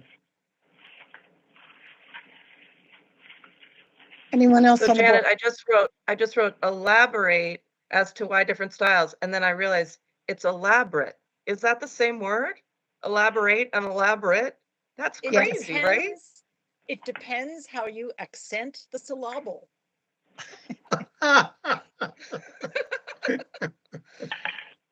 Okay. As long as you can read your own notes, I'm fine with that.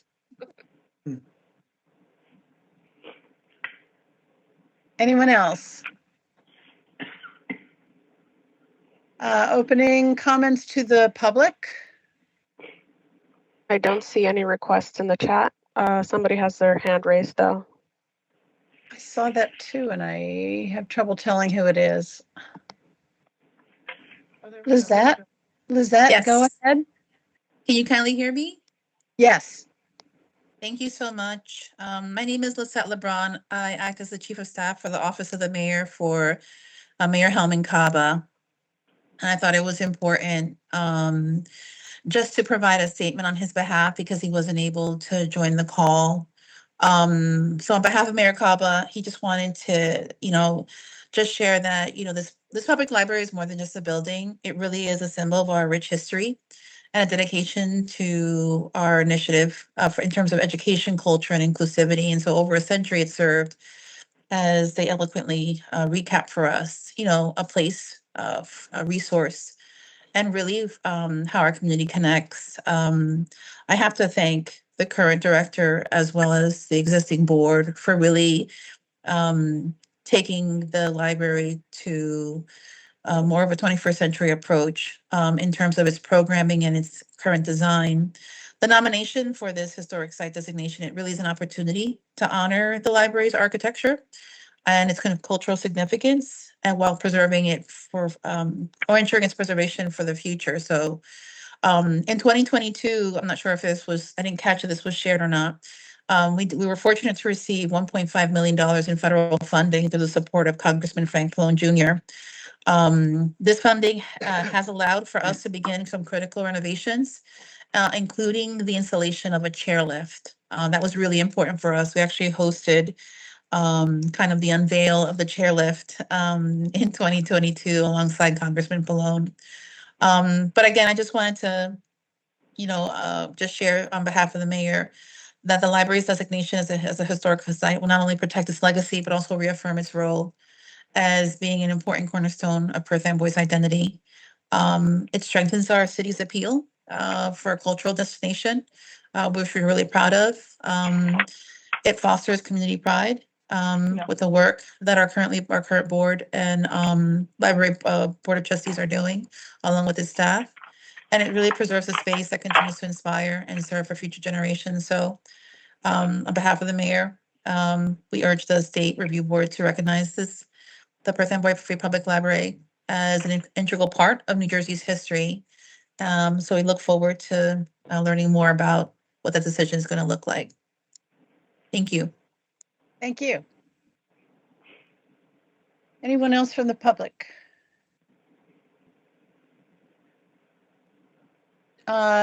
Yes, and there's another hand up, and I can't tell. Joel?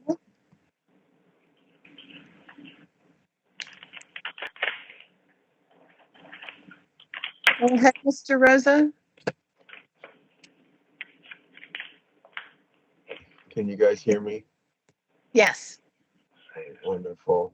I'm Joel Rosa. I'm the library director of the Perth Amboy Library. It's an honor to be in front of the board, and thank you for your consideration. As mentioned, it's been many decades of working on this. Well, our community wanting to make this building a historic site. The mayor has been played an intricate part in making sure that the library is restored to its not to its traditional, not just to its traditional look, but also to make it more accessible to the public, invite folks to our community to learn. It's still used as a great center for research. We have colleges that come and visit us as well to do research out of the building. So I think that it'll just continue this idea that this is a historic site. This is where you find history, rich history, and Perth Amboy is all about history. So I just want to thank the board. I want to thank the Friends of the Library, the Historic Preservation Commission, also from Perth Amboy that worked diligently to submit an application. And I hope that you guys all consider this nomination as a historical site. Thank you. Barbara Sadolaro, board member, is also on, and she wants to say a few words.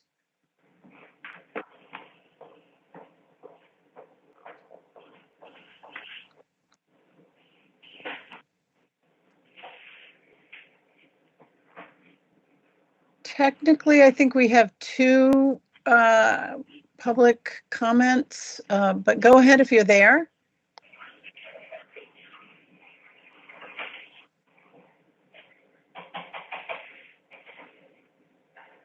I did Barbara see that is she wrote. muted, but She wrote did, something in the chat. Correct. Would you like to read it, Yeah. Stephanie? Sure. Or I can read it. Oh yeah, go ahead. I submitted the app. So Barbara Solaro wrote in the chat, I submitted the application when I was president of the board before I was removed. I'm back on the board and I'm very excited that it's being considered for the register. Lizette is explaining the significance of Perth Amboy's history and the importance of the library to that history. That's great. Thank you. Do I hear a motion on this from the board? We have wait, one more sorry. hand raised. I just saw it. Go ahead, Catherine.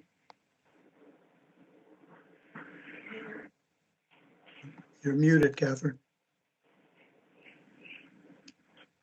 Hi, I'm Catherine Massapost, and I'm the chair of the Historic Preservation Commission, and we just want to give our support for this nomination and thank you to the board.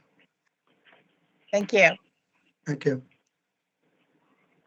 Do I hear a motion?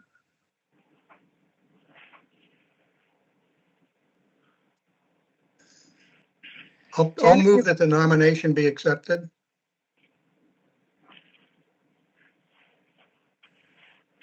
I'll second. That was Kathleen. Call the Yes. question. Call the question. Michael, I saw that there was one emendation. Would you like to include that in your, to Yes, add a I'm sentence sorry. or two I about the meant to. difference? Yes. Is that okay with you, can't- Kathleen?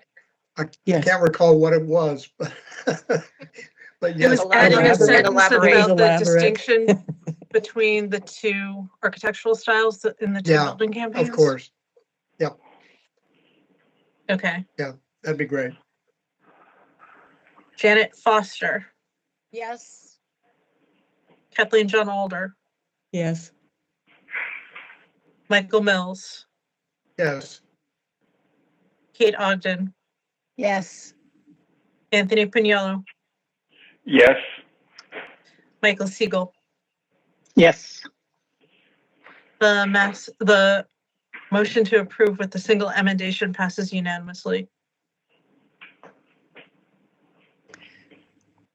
I'm proposing a 10-minute break. It's not really enough time for lunch. It could be a snack or other quick necessary activity. Is that all right with everyone? Yes. Yes, See- 10 minutes. So I see 12:26 we're aiming, or almost 12:27 we're aiming for about 12:36. Thanks.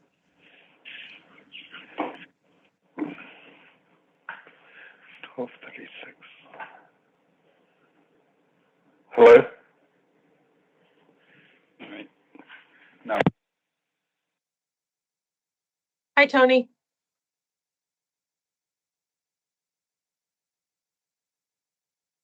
Tony, we're taking a short break. Did you hear that?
I love my leftovers. That's exactly what I've got. What a start to the day. Oh, I mean, I could just feel the tension rising. How awful. Oh, you That's know what? I awful. think we might still be recording. I see the little red light on. So I won't go into that anymore, but what a day. At least we didn't have to postpone and try to reschedule, which I know. would have been I'm tough. so relieved. Yep. Hi, Michael. We think we're still recording, but Janet and I are snacking. Okay, I should have got a snack. I got a cup of tea instead, but it's snack's starting to sound pretty good. Yeah, sorry we mentioned it. No, not at all. I'm joking. Well, Andrea's in her office, so she probably doesn't have a snack available. I thought she said they I'm were at not home. in their office. We're not in our office. We're all Oh, it has working the at home renovation. until January. Okay. Hopefully you have snacks at home. Protein bar. Okay, and hopefully everybody else is snacking healthfully too. It is time. It is the time. Yeah. Yeah. A few of us snuck away for a minute for other purposes earlier. Not to give away secrets. And yes, we're recording. Bye.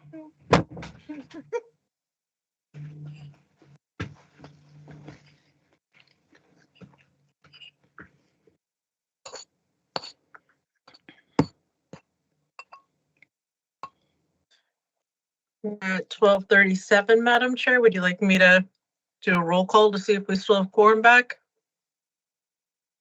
Sure. Janet Foster, Right here. Kathleen John Alder, Here. Michael Mills, Here. Kate Ogden, Here. Anthony Piniello.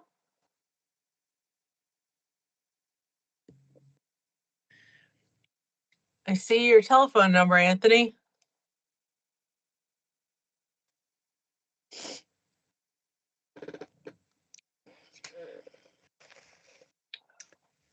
Going to finish the roll call and we'll just come back to him. Was he the end? Michael Siegel.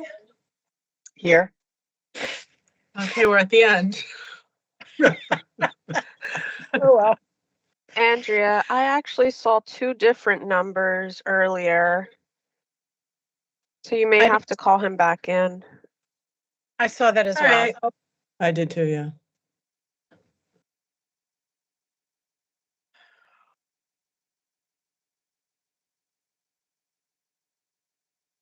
I have no idea which one was right, but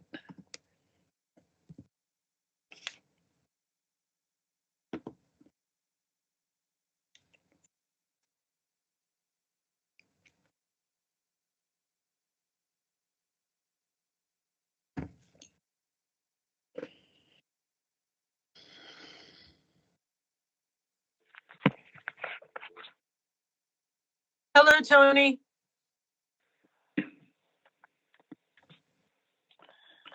Hello. Hi, we're back from break. Okay, thank you. And you make quorum. All right, Madam Chair, we have quorum. oh, sorry. Yes. Number 6 out of 7, I think, on the list is the Van Houten Van Allen House. Now we've got to do the Turf Club. Turf Club. The Turf Club. I left something out. I copied things from your agenda. I'm sorry. So yes, Turf Club, Asbury Park, Monmouth County. And I believe Jennifer Souter is presenting. Yes, hello everyone. Can you hear me? Yes. Great, thank you. I'm going to attempt to share my screen. Hopefully, let's see.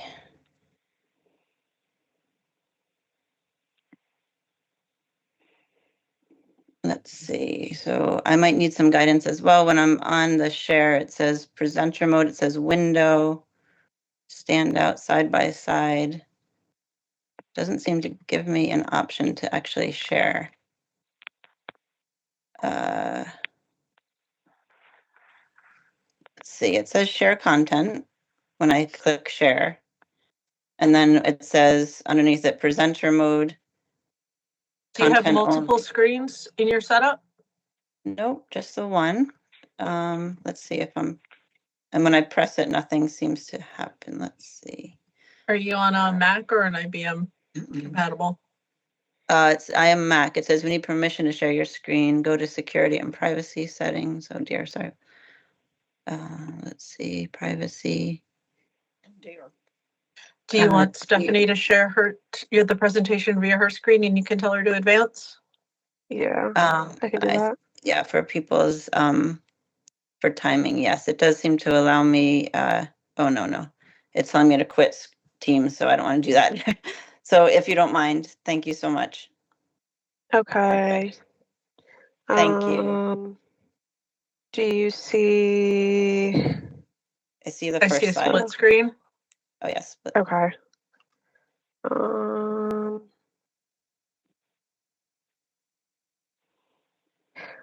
How do I switch? If you go up top where it says display settings. Uh-oh, hold on. We're on the right screen. You just need to go into presentation mode.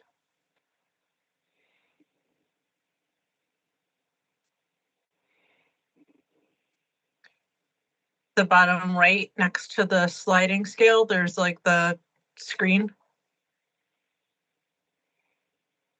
So at the bottom, The other it's way. on. Yeah. Oh God. Go Hold 3 on. over to the. Oh God, hold on. It's right next to the slider. It's the first At one the very over from bottom the of your. Oh, this one here? Yeah. Yes. Yep. It's not doing anything. Hold on.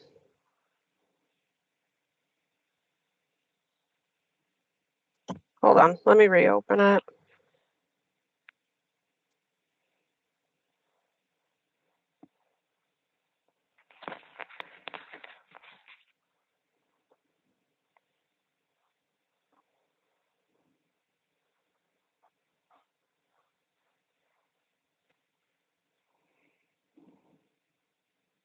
Okay.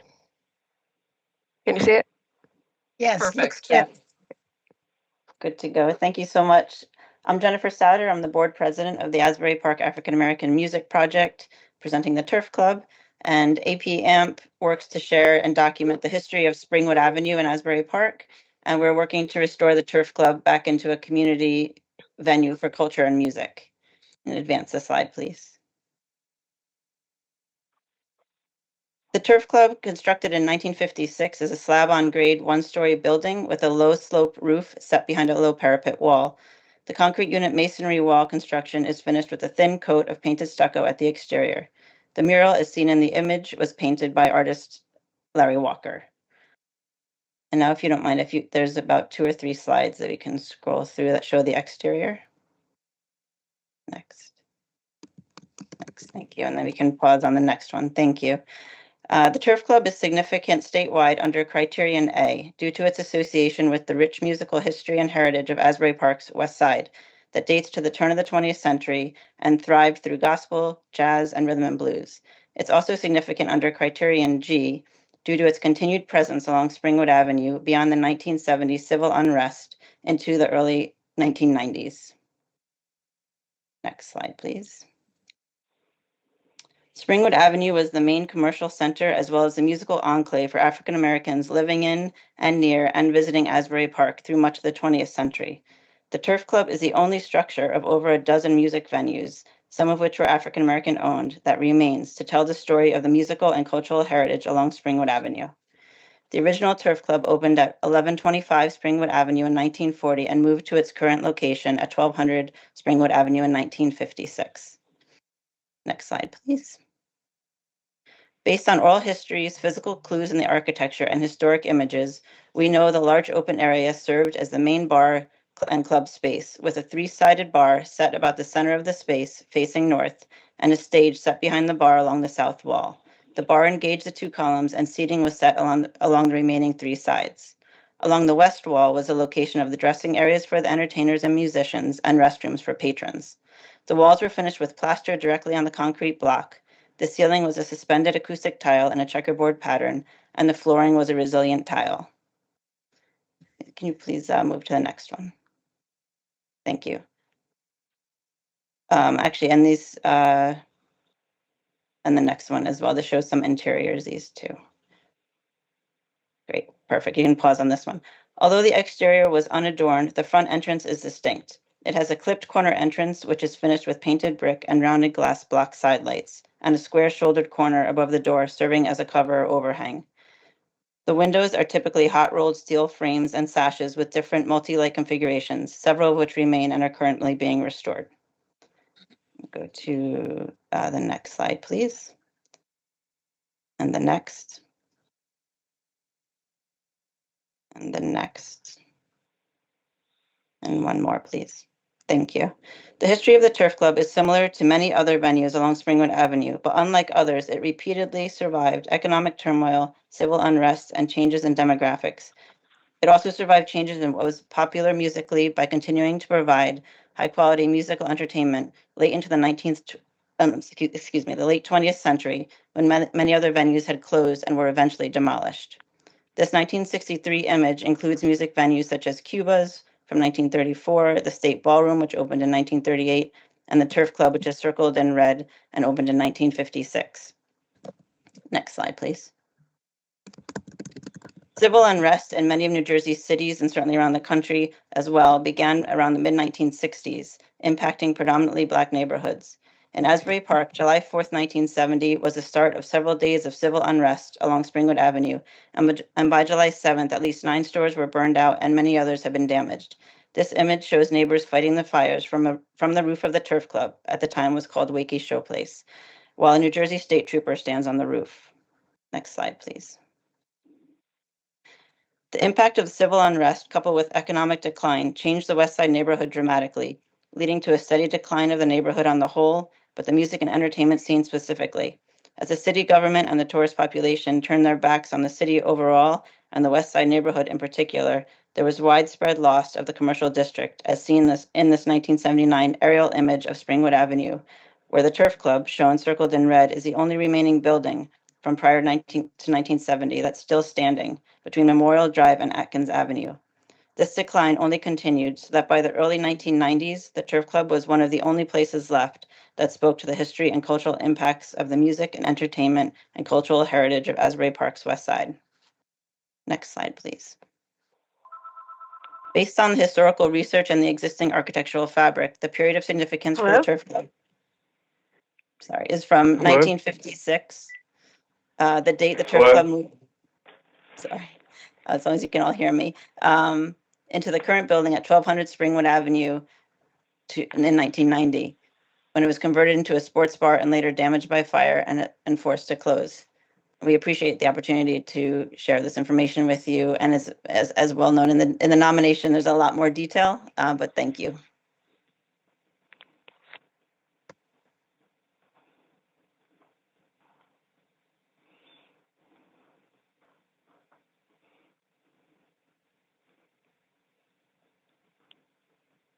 Hello? Hi, Tony. I was asked to call you on your home phone rather than your cell phone. No, you're on my home phone now. Right. Yes.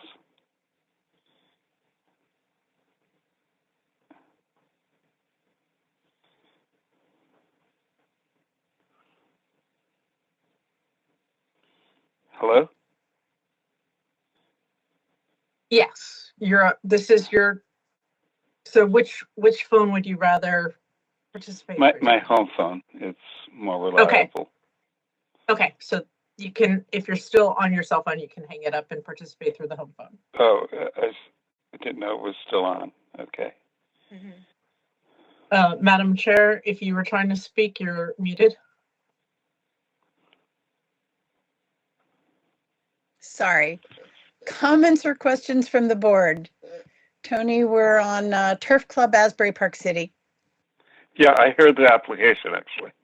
Oh, okay, good, good. Anyone? Janet. I'll do it because expect this of me.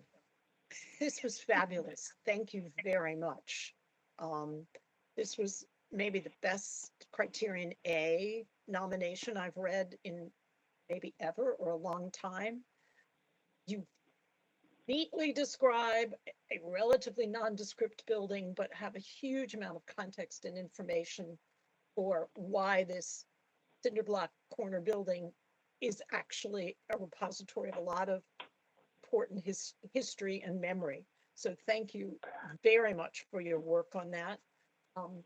One technical question at the very beginning, when we identify period of significance, the end is circa 1990.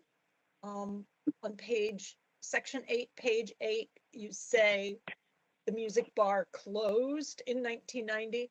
And I just think it wasn't that long ago. We could make sure, I mean, if the date is 1990, great. I'm a little uncomfortable with circa, particularly since we're less than 50 years old. And that always is a trigger for extra scrutiny for the National Register. Maybe you could clarify that, Jennifer, or just. Yes, certainly. 1990-ish or 1990? Yeah, we can get the exact date and confirm that. We appreciate, and thank you for the comment. We certainly appreciate the comment. This has been a team effort and we want to make sure that our architect is also on here listening as well. And we appreciate all the work that's gone into this and you all hearing it. Yeah. Okay, while I'm on, I have one other teeny question. Sure. Beginning on page 813 and extending to page 815, you have a rather extensive local history beginning with the Delaware Indians and all through the thoughts and feelings of Bradley as they established this town. I'm just thinking, in the interest of brevity and getting to the heart of the matter of the music industry here, that might not be necessary. You could argue back, but when the discussion picks up on 20th century immigrant groups and the annexation of the West Side, I think that's much more relevant to understanding the Turf Club as context. I'm sure the Delaware Indians were important 10,000 years ago, but I'm not sure that feeds into the storyline you're doing here, and brevity is helpful sometimes. And That makes sense. That makes sense.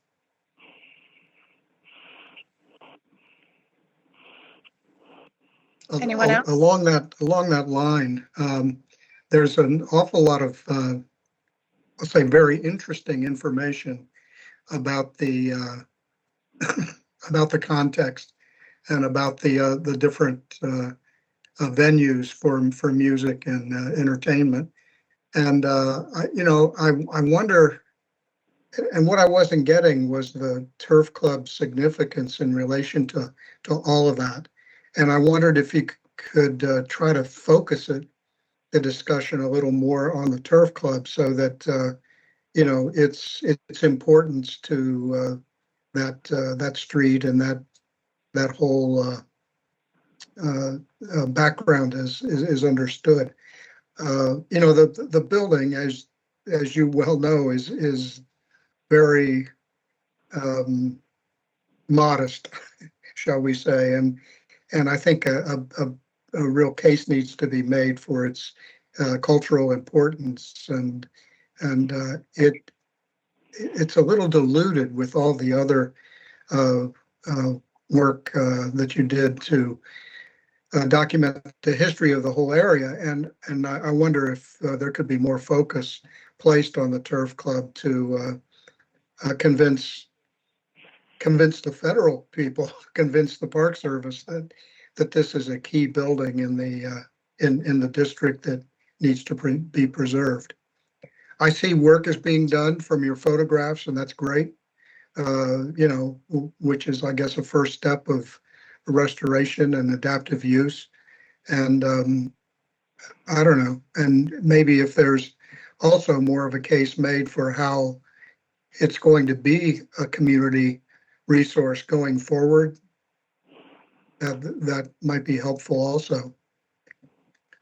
But, for me, I was just wondering, how is this little concrete block building, any different than the city gardens in Trenton, which is in the process of being torn down? And I mean, there were a lot of great groups that performed there, but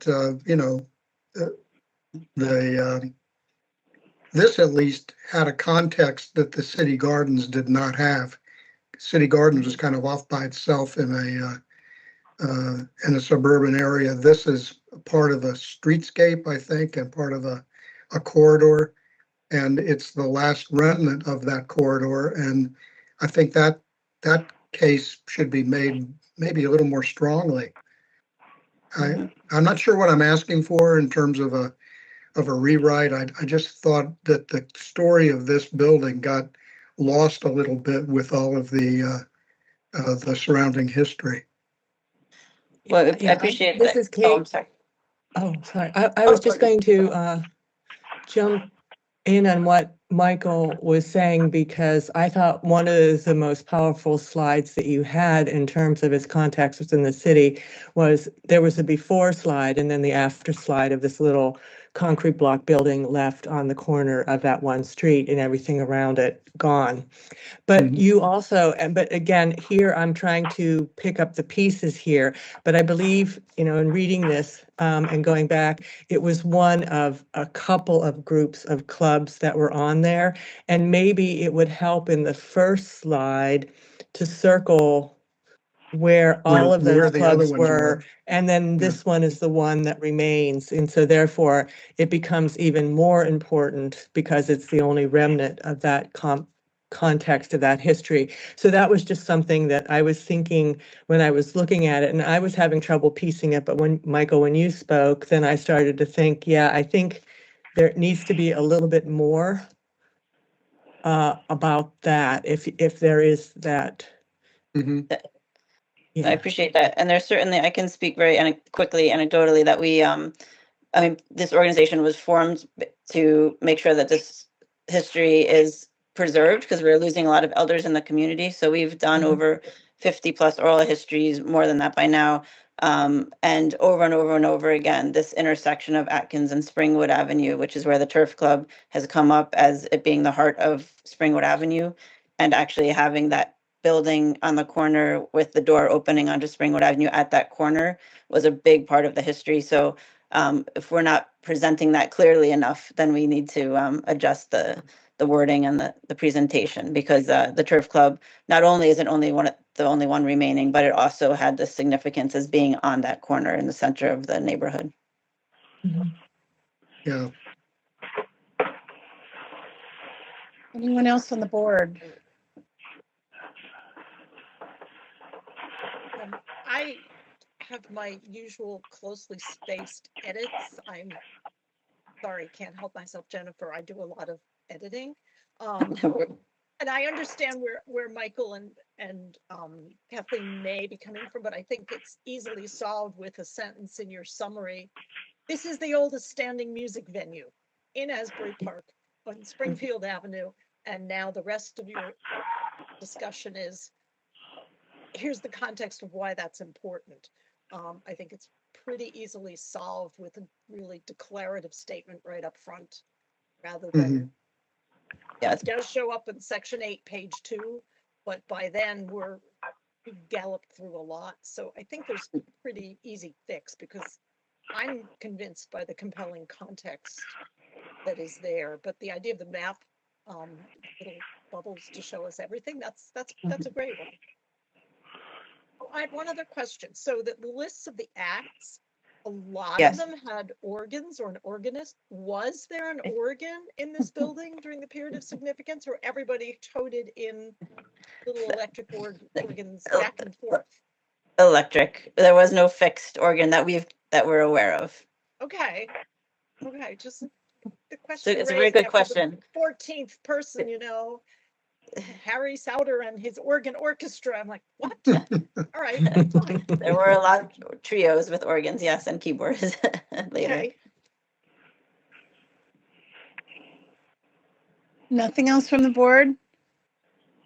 I do see a hand raised. Is that a public comment? We're on to public comments now.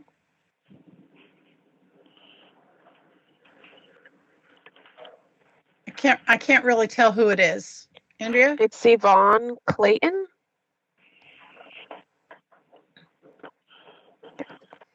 Good afternoon. Thank you very much to the board. My name is Yvonne Clayton. I'm also a member of APAMP, and I am a councilman here in the city of Asbury Park. And I'm probably the oldest person around because I remember Springwood Avenue when it was the Springwood Avenue of my youth. And yes, there was an organ in the Turf Club, and it was played by a blind organist named Sammy Pugh. And when I was a kid, we would go stand outside the door and watch Sammy play. So yes, and this Turf Club is so significant because Springwood Avenue was this wonderful, vibrant place where music poured outdoors 24 hours a day. You'd walk down the street and there was a rhythm and there was sounds coming out. And the Turf Club is the last remaining venue to give us that. And for me, because I do remember, I want the youth and the members of my community to have that memory, to have that presence. So many things happened around the Turf Club. A half a block away, Honeysuckle Rose was written. There's so much history here, and not all old history, but new history. This is the place where Bruce Springsteen found Clarence Clemens. This is influence in the quote, Jersey Sound. So I am, as you can see, I'm passionate about this. It just means so much to me that this be preserved and that this history be available for other people to know, because the Turf Club was here when Blacks didn't have other places to go. It's in the Green Book as an area where it was safe to be entertained. I remember as a kid, my relatives coming to Asbury Park to go out and have fun. And then they went to the clubs like the Turf Club and the Capitol. And I have a sister who's like 20 years older than I am, and she talked about seeing Sarah Vaughan at the Capitol, and that was her person. So as you see, I just want to say thank you for listening to us. And if there are any other questions, because I am as old as I am, I can probably answer them. Thank you. That was great. Thank you so much. So Jennifer, Yvonne, can you collaborate, and do we get a footnote that there was actually an organ in the club? I think it would enhance that description of all the people who play music. Like, why are they all playing organ? So whatever. Verify your sources, but that's yes, we will verify and add a footnote. Yeah. We do have a picture. Oh, you have a picture? Well, I shouldn't say that. There is a picture, but of Sammy Pugh, but it might not be with the organ. Okay. So we will add a document. Any reader of this would be fascinated to know all of this information. So thank you. Thank you. Thank you. Is there anyone else from the public? I see nothing in the chat. Thanks, Andrea. Do I hear a motion? I would like to move that we accept, excuse me, this Turf Club nomination with the suggested emendation of perhaps the mapping upgrades and I think some the organ footnote. The organ footnote and possibly editing out some of the really early history, which is not context for the club or the African-American community, to make more space for the music history. I But with think there was those, also I hope your my early, recommendations, but Should we see another draft of it before we vote? I don't know. I mean, I wouldn't ask for that. This is so well prepared. I would trust the preparer. Mhm. It's all on you, Okay. Jen. But that doesn't mean we don't want to see the end draft because it really is a good report. Right, right. Yeah, I second. Thank you. call the question then. So this is a motion to approve the Turf Club nomination with emendations. Janet Foster, Of course. Kathleen John Alder, Yes. Michael Mills, yes. Kate Ogden, Yes. Anthony Piniello, Yes.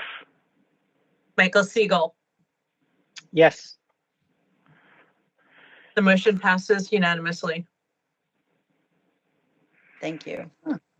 Thank you. Our last item of business, in terms of nominations, I think I've got it now, the Van Houten Van Allen House in Passaic County. And I've never known how to say the town. Totowa. Ottawa. Okay. Thank you. So we're reprising Margaret Newman as the presenter.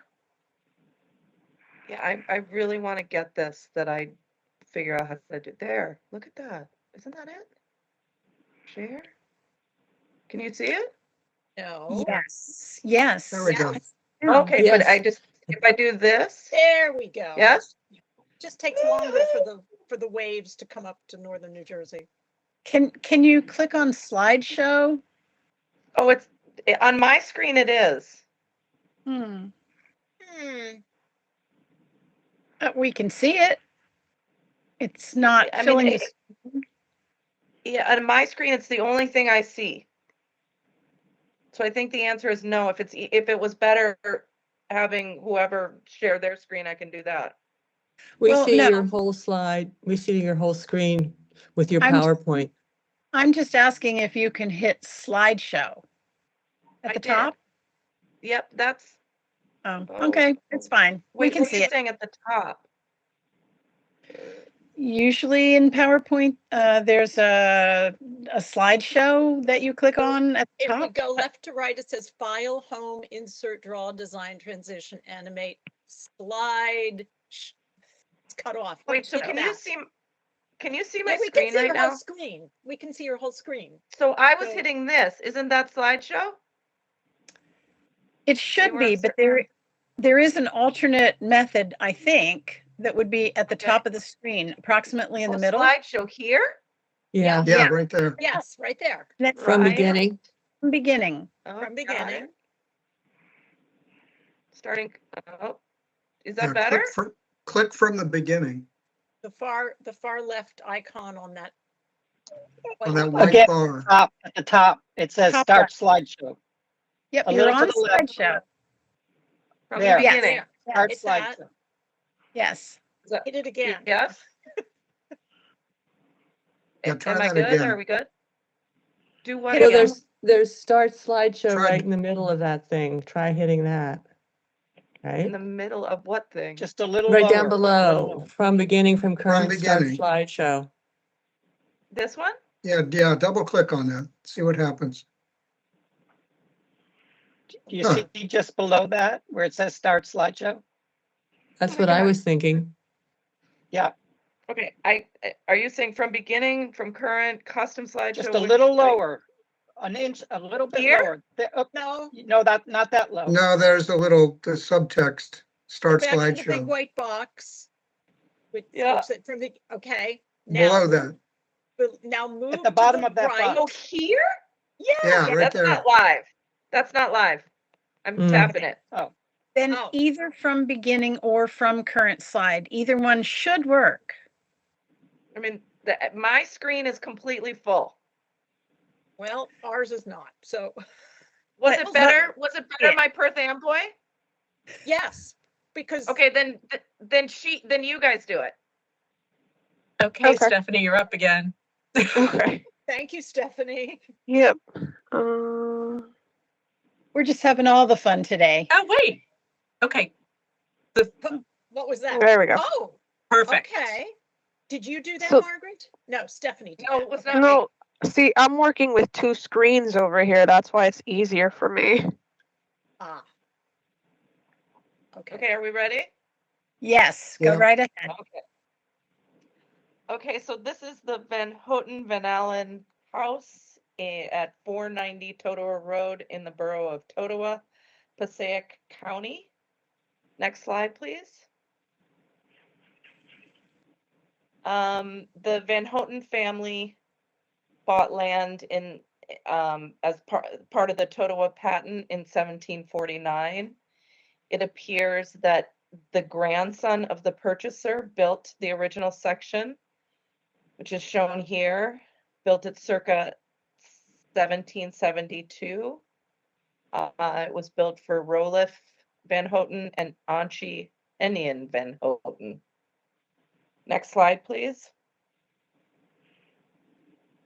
In 1817, the Van Houten family sold the property and the Van Allens purchased it. And we believe then is when this lateral wing was built, so circa 1817. The Van Allen family remained in the house for 4 generations until 1938. It was a farm, an active farm until 1938. The house remained a private residence until 2018, when it was purchased by the borough of Totowa, and it now houses the recreation department. So John P. Van Allen and Agnes Bogert Van Allen had the lateral wing built circa 1817. Next slide, please. This is a rear shot of the house. We are nominating it for architecture, locally significant, as an intact example of a regional Dutch American vernacular stone house. This is a regional house type found in Northeast New Jersey and the Hudson Valley of Southeast New York. It's an important American residential building type constructed from the end of the 17th century through the middle of the 19th century. These buildings were a new form of architecture. They weren't just, it wasn't just translated from Dutch. It was an American building type. Next slide, please. In fact, in the case, the original builders, he was a 6th generation American and she was a 5th generation American. So the character defining features of this vernacular regional house type are brownstone construction, frame upper gable or gambrel ends, 1.5 stories, oriented south-southeast, gable roof, sometimes gambrel, side gable entrance, extended eaves, raised entrance, creating a stoop, exterior bulkhead doors, beaded floor joists on the interior, and phased construction expanded laterally. Next slide, please. In the 1982 Stone Houses of Bergen County Thematic Resource Multiple Property Documentation, the architectural historians tried to come up with classifications of the different kinds of these buildings. And the Van Houten Van Allen original section of the house is a type A, which is a 2-room plan with twin doors. So you can see, and this is the Habs drawing, the 2 doors. Kevin Wright, Bergen County architectural historian, labeled these 2-room, 2-door houses as starter homes. most popularly or most regularly built between the 1790 and 1820 time period. So the Van Houten Van Allen house is a 2-room, 2-door plan. Other exceptional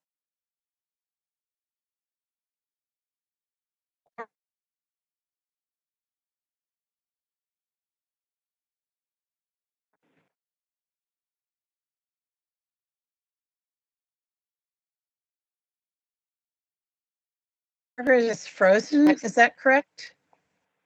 It's what? Margaret has frozen? Yes, yes, I think now she's not maybe, but she was. I don't know. I live in a valley. Can you hear me? Now we can, yes. Okay. We did Sorry, I don't lose- always have good cell reception. We lost you Um, for a few seconds there. The Okay. last thing we heard was Kevin Wright, the starter house, the 2-room, Oh, okay. 2-door. Okay, and so other exceptional features of this house are the Flemish bond stonework, trapezoidal lintels over both the doors and the windows, the 3 light transoms over the doors, and the paneled door jambs, all of which survive today. Next slide, please. The Van Houten Van Allen house compares favorably with the population of extant stone houses in Passaic County in terms of completeness. Apart from some of the interior fabric, all the important character-defining features of the Dutch American house type survive. Built of local brownstone, oriented southeast with a side gable, 1.5-story massing, and end chimneys, the Van Houten Van Allen house reads as its type. This is further confirmed by its 2 phases of construction with lateral wings. The Van Houten Van Allen house retains its characteristic frame, upper gable ends, eave extensions, raised entrance, stoop and exterior bulkhead doors on the facade. Its fine Flemish bond stonework, decorative brownstone lintels and coining, and paneled door jambs confirm this is a quality example of a vernacular type. Beaded floor joists and gable end fireplaces are the interior features that help define this regional house type. Thank you. Comments, questions from the board?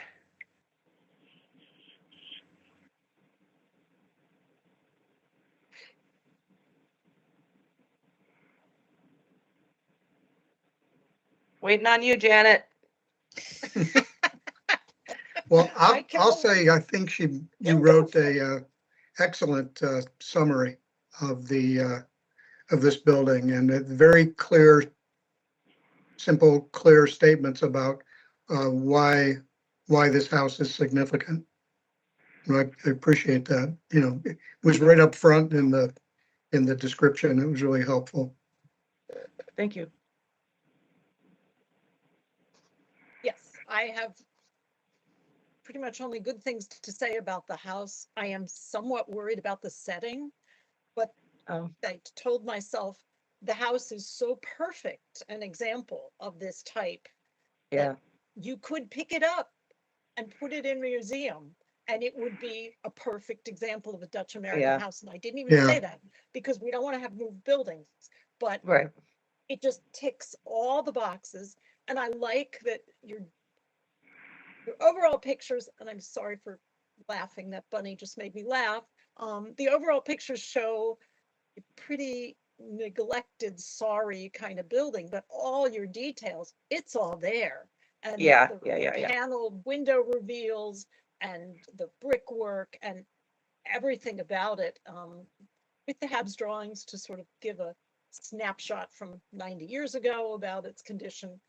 And I think it's just terrific. I have a couple of editorial comments that I'm going to send to you, and one discussion point, which doesn't change my mind on this, but the mantle that is in the dining room, I think, with the ornament, the urn, the missing urn and goddesses. Yep. Right. Uh-huh. You used the term that was the carved ornament, and it's not carved. I'm real sure it's composition ornament, which was made as early as the 1790s. And it's made in a mold, and it's sawdust and plaster and glue. And they made little classical ornaments and sold them, and you apply them, you paint them in, and then it's a cheap and cheerful way of getting neoclassical decoration. I cannot quite see that this mantle was hand carved by artisans who knew about goddesses in Passaic, New Oh, yeah, Jersey. no, I'm sorry. I agree with you. I hope I didn't say it was carved because I don't think it was. I Well, think it you was did, applied. but Okay. we're gonna fix that. So Yeah, I'll unless definitely you- get that one. And the fact that the urn fell off, I mean, you see the ghost of it in the Habs drawings. Yeah. I'm like, that's classic, you know. Yeah. It's relatively fragile, so all about the materials, but otherwise it's fabulous. Love this little gem, and I hope the town will now treat it like a gem. Yeah, I do too. I mean, it's funny, when I looked at the Habs drawings, I was like, well, this has got to be or the Habs photographs. I thought it was abandoned, but I'm not sure it was. So I think it's been, it hasn't been well loved in a very, very, very long time.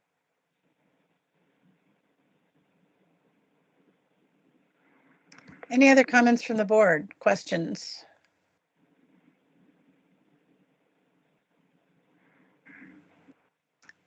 Do we have anyone from the public who wanted to speak? Nothing in the chat. Okay, do I hear a motion? Oh, let me do this. Go ahead, Janet. Go ahead. This is my favorite building type. I propose we nominate the Van Houten Van Allen House for the National Register with the minor emendations, edits that I'm going to be sending, which do not change the content at all, just talk about some materials issues. Did anybody else have anything to change? No. Did you, Michael? All right. Don't change a thing. Except for what Janet wants. Do I hear a second?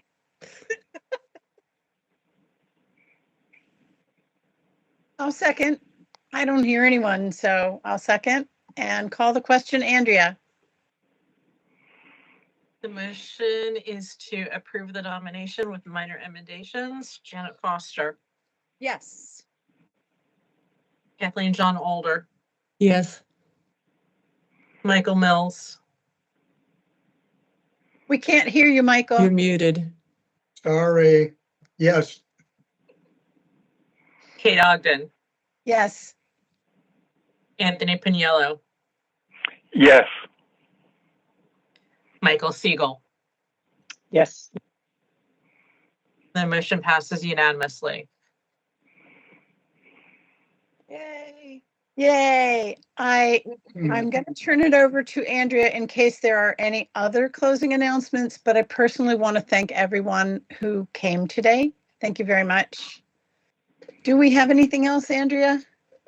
I just wanted to run through the remainder of the staff report. I wanted to highlight that our Facebook account is being reinvigorated, thanks to staffer Lucy Bianchi, and that it is joined by a new Instagram account, so please follow us.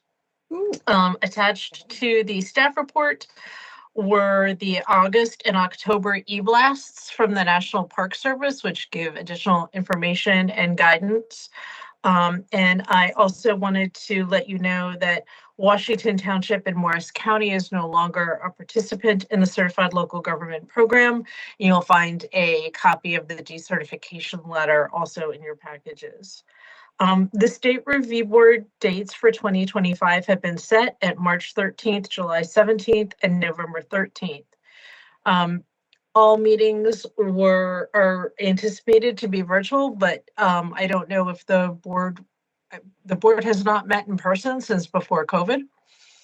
And so I don't know if the board wants to entertain a once a year in-person meeting or a once every other year in-person meeting. But I thought that I would raise that. Then there's also a list of recent listings, and that's the end of the staff report. So I don't know how you feel about in-person potential meetings, or if you were to meet in person, if there's a preference about which meeting it would be. I'm raising my hand because I've been on this board a number of years and I've talked to all of you virtually and I haven't met you, and I would really like to meet you in person sometime. Sometime. I know Michael from a long time ago, but and both Michael Siegel, I also know through students from LA who have worked with you in geography, but I haven't met, so I think it would be wonderful. I'll second that. I agree. After today's, like, sure, in person would be a refreshing change. You know, it might be nice, but I also do appreciate the luxury of sitting at my desk and saving 4 hours a day driving. I mean, there's that. So maybe once a year, maybe. Well, the weather's good all the time, apparently, so it's not really weather driven. So, you know, you guys pick whatever suits you.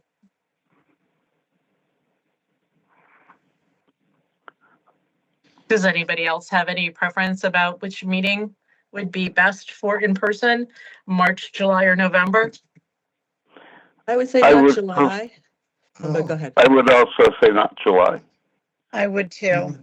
It's always my iffiest date simply because we're on vacation at some point in July.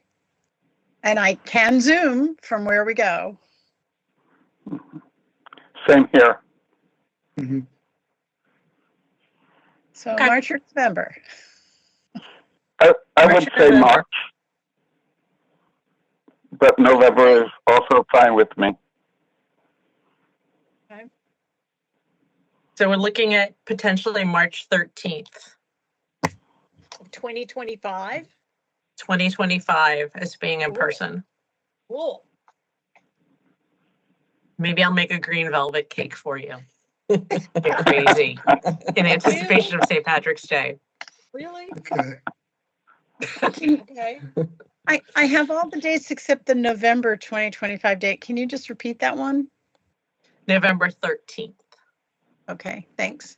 So March 13th, July 17th, November 13th.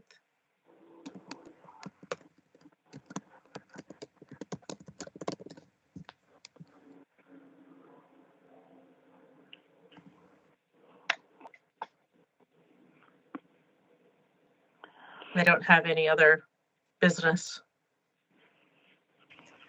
Okay, then I guess we can call it. Did everyone get those dates? I'm sure Andrea will remind us at some point anyway. Okay, it is lovely to see everyone. Maybe we'll see each other in person. Michael? I have a question. Are there plans afoot to appoint a new board member if John is cannot serve? Yes.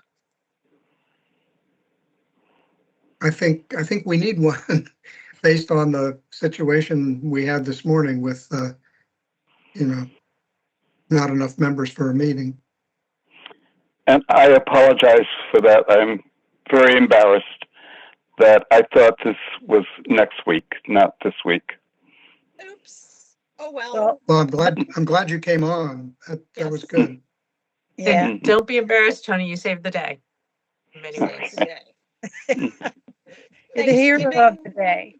Thanksgiving is late this year, so why wouldn't everything else be? Yes. It's fine. Yeah. Do you have a list? Do you need nominations or suggestions, or you know who to put on the State Review Board? I have a list, but I would appreciate suggestions from the board if you have ideas or yeah, you can email them to me and we can put them in the pot and we'll talk them over with the administration and try and get something to happen. Okay. Okay. Well, that will be good. And thank you, Kathleen. I did think when I was reading the text wipe, I'm like, I have absolutely no idea what this is about, but Kathleen is on our board. She's going to help us understand all these good things about landscape. And I learned so much just from listening to our discussion today. It was great. Thank you. Well, Dean Cardasis, who is the head of the James Rose Center, was on the faculty at Rutgers and a colleague. He retired, I think, about 4 years ago. And so he actually did the restoration. But I mean, I talked to him, I actually touched base with him about it and what he was thinking of, and also with Andrea earlier in the summer. So for me, it was just a pleasure. It was just really great to see that and to see these modernist projects with, you know, not spectacular materials, but, you know, just really interesting designs. And he was idiosyncratic and iconic. Yeah. I enjoyed that one too. Yeah, very, very interesting. But he wasn't like the first person to use the railroad Railroad was he? ties. He was one of the first, actually really one of the first. Really? So the history of this is, you know, Harvard was Beaux-Arts, Hudnut, and all of those other people. And this is the Gropius era. They were a little bit younger, pre-World War II, and they came on and they started to hear influences from Europe. Christopher Tunnard, others were there. Gropius has just gone off to Japan. There's a huge Japanese influence that they didn't mention, but a modernist kind of surreal Japanese influence. There's the naturalistic landscape, but has an awful lot of Japanese influences, but it has that view shed and that funky little like Tory-like structure that you go into that natural landscape. So he was iconoclastic. He became an alcoholic, a recluse, and then did all these landscapes. But yes, he was one of the first. And then Carl Lynn came on, M. Paul Freeberg with his, you know, his playgrounds. They followed this found manufactured materials that were pretty cheap. And you know, put them together, and it's a really interesting. There's a California influence there too with Tommy Church, so it goes pretty deep in the history of modernism in landscape architecture. You know, it would be fun if we were going to spend the day in Trenton anyway, and wanted to still like each other, and we start to have a series, and every one of us gives a half-hour talk on what we really know best, and you would give us a half-hour talk on the history of modernist landscapes, and Kate would tell us about sculpture in New Jersey, and Michael would tell us about all sorts of things, good design. And Michael, I didn't even know what you would tell us about. I don't know. enough GIS and mapping, huh? GIS and mapping, okay. But And combining make that you with a weep. meeting, I will that make you sounds like a weep. marathon. Maybe we should just. Well, do not a all at photo. once. I meant, you know, like this is the 10-year plan. This is the 10-year plan, but yeah, I'm just thinking I need to drop in on a lecture from Kathleen. So thank you. It's all good. We're working at the James Rose Center right now on the You are. the Zendo restoration, and Oh yeah. Yeah, finally. Is it a Zen we did a experience? we did a preservation plan for the site, and anyway, and it's a wonderful site, and they finally are putting together some grant money to fix the Zendo, which a tree fell on some years ago, as you probably know, and damaged the building pretty severely. So anyway, we're working on it now. Maybe I'll be able to talk about the project when we get together. Okay. So Janet, you can also go there. Dean lets people go there, and there's this wonderful sleeping cubby with this window. You would like it. Okay. I guess I gotta go. Bye. Field trip. Field trip. Anything else? No, that's good. Right. Let's do whatever else we do. Thank you so much, Andrea, and to Stephanie, if you're still even on, for filling in when the slides didn't show. That was a big help. Yep, still here. Thank you. Thank you, Kate. We appreciate So it. Michael, send pictures of your restoration. I will. Okay. Work in Bye, progress. everybody.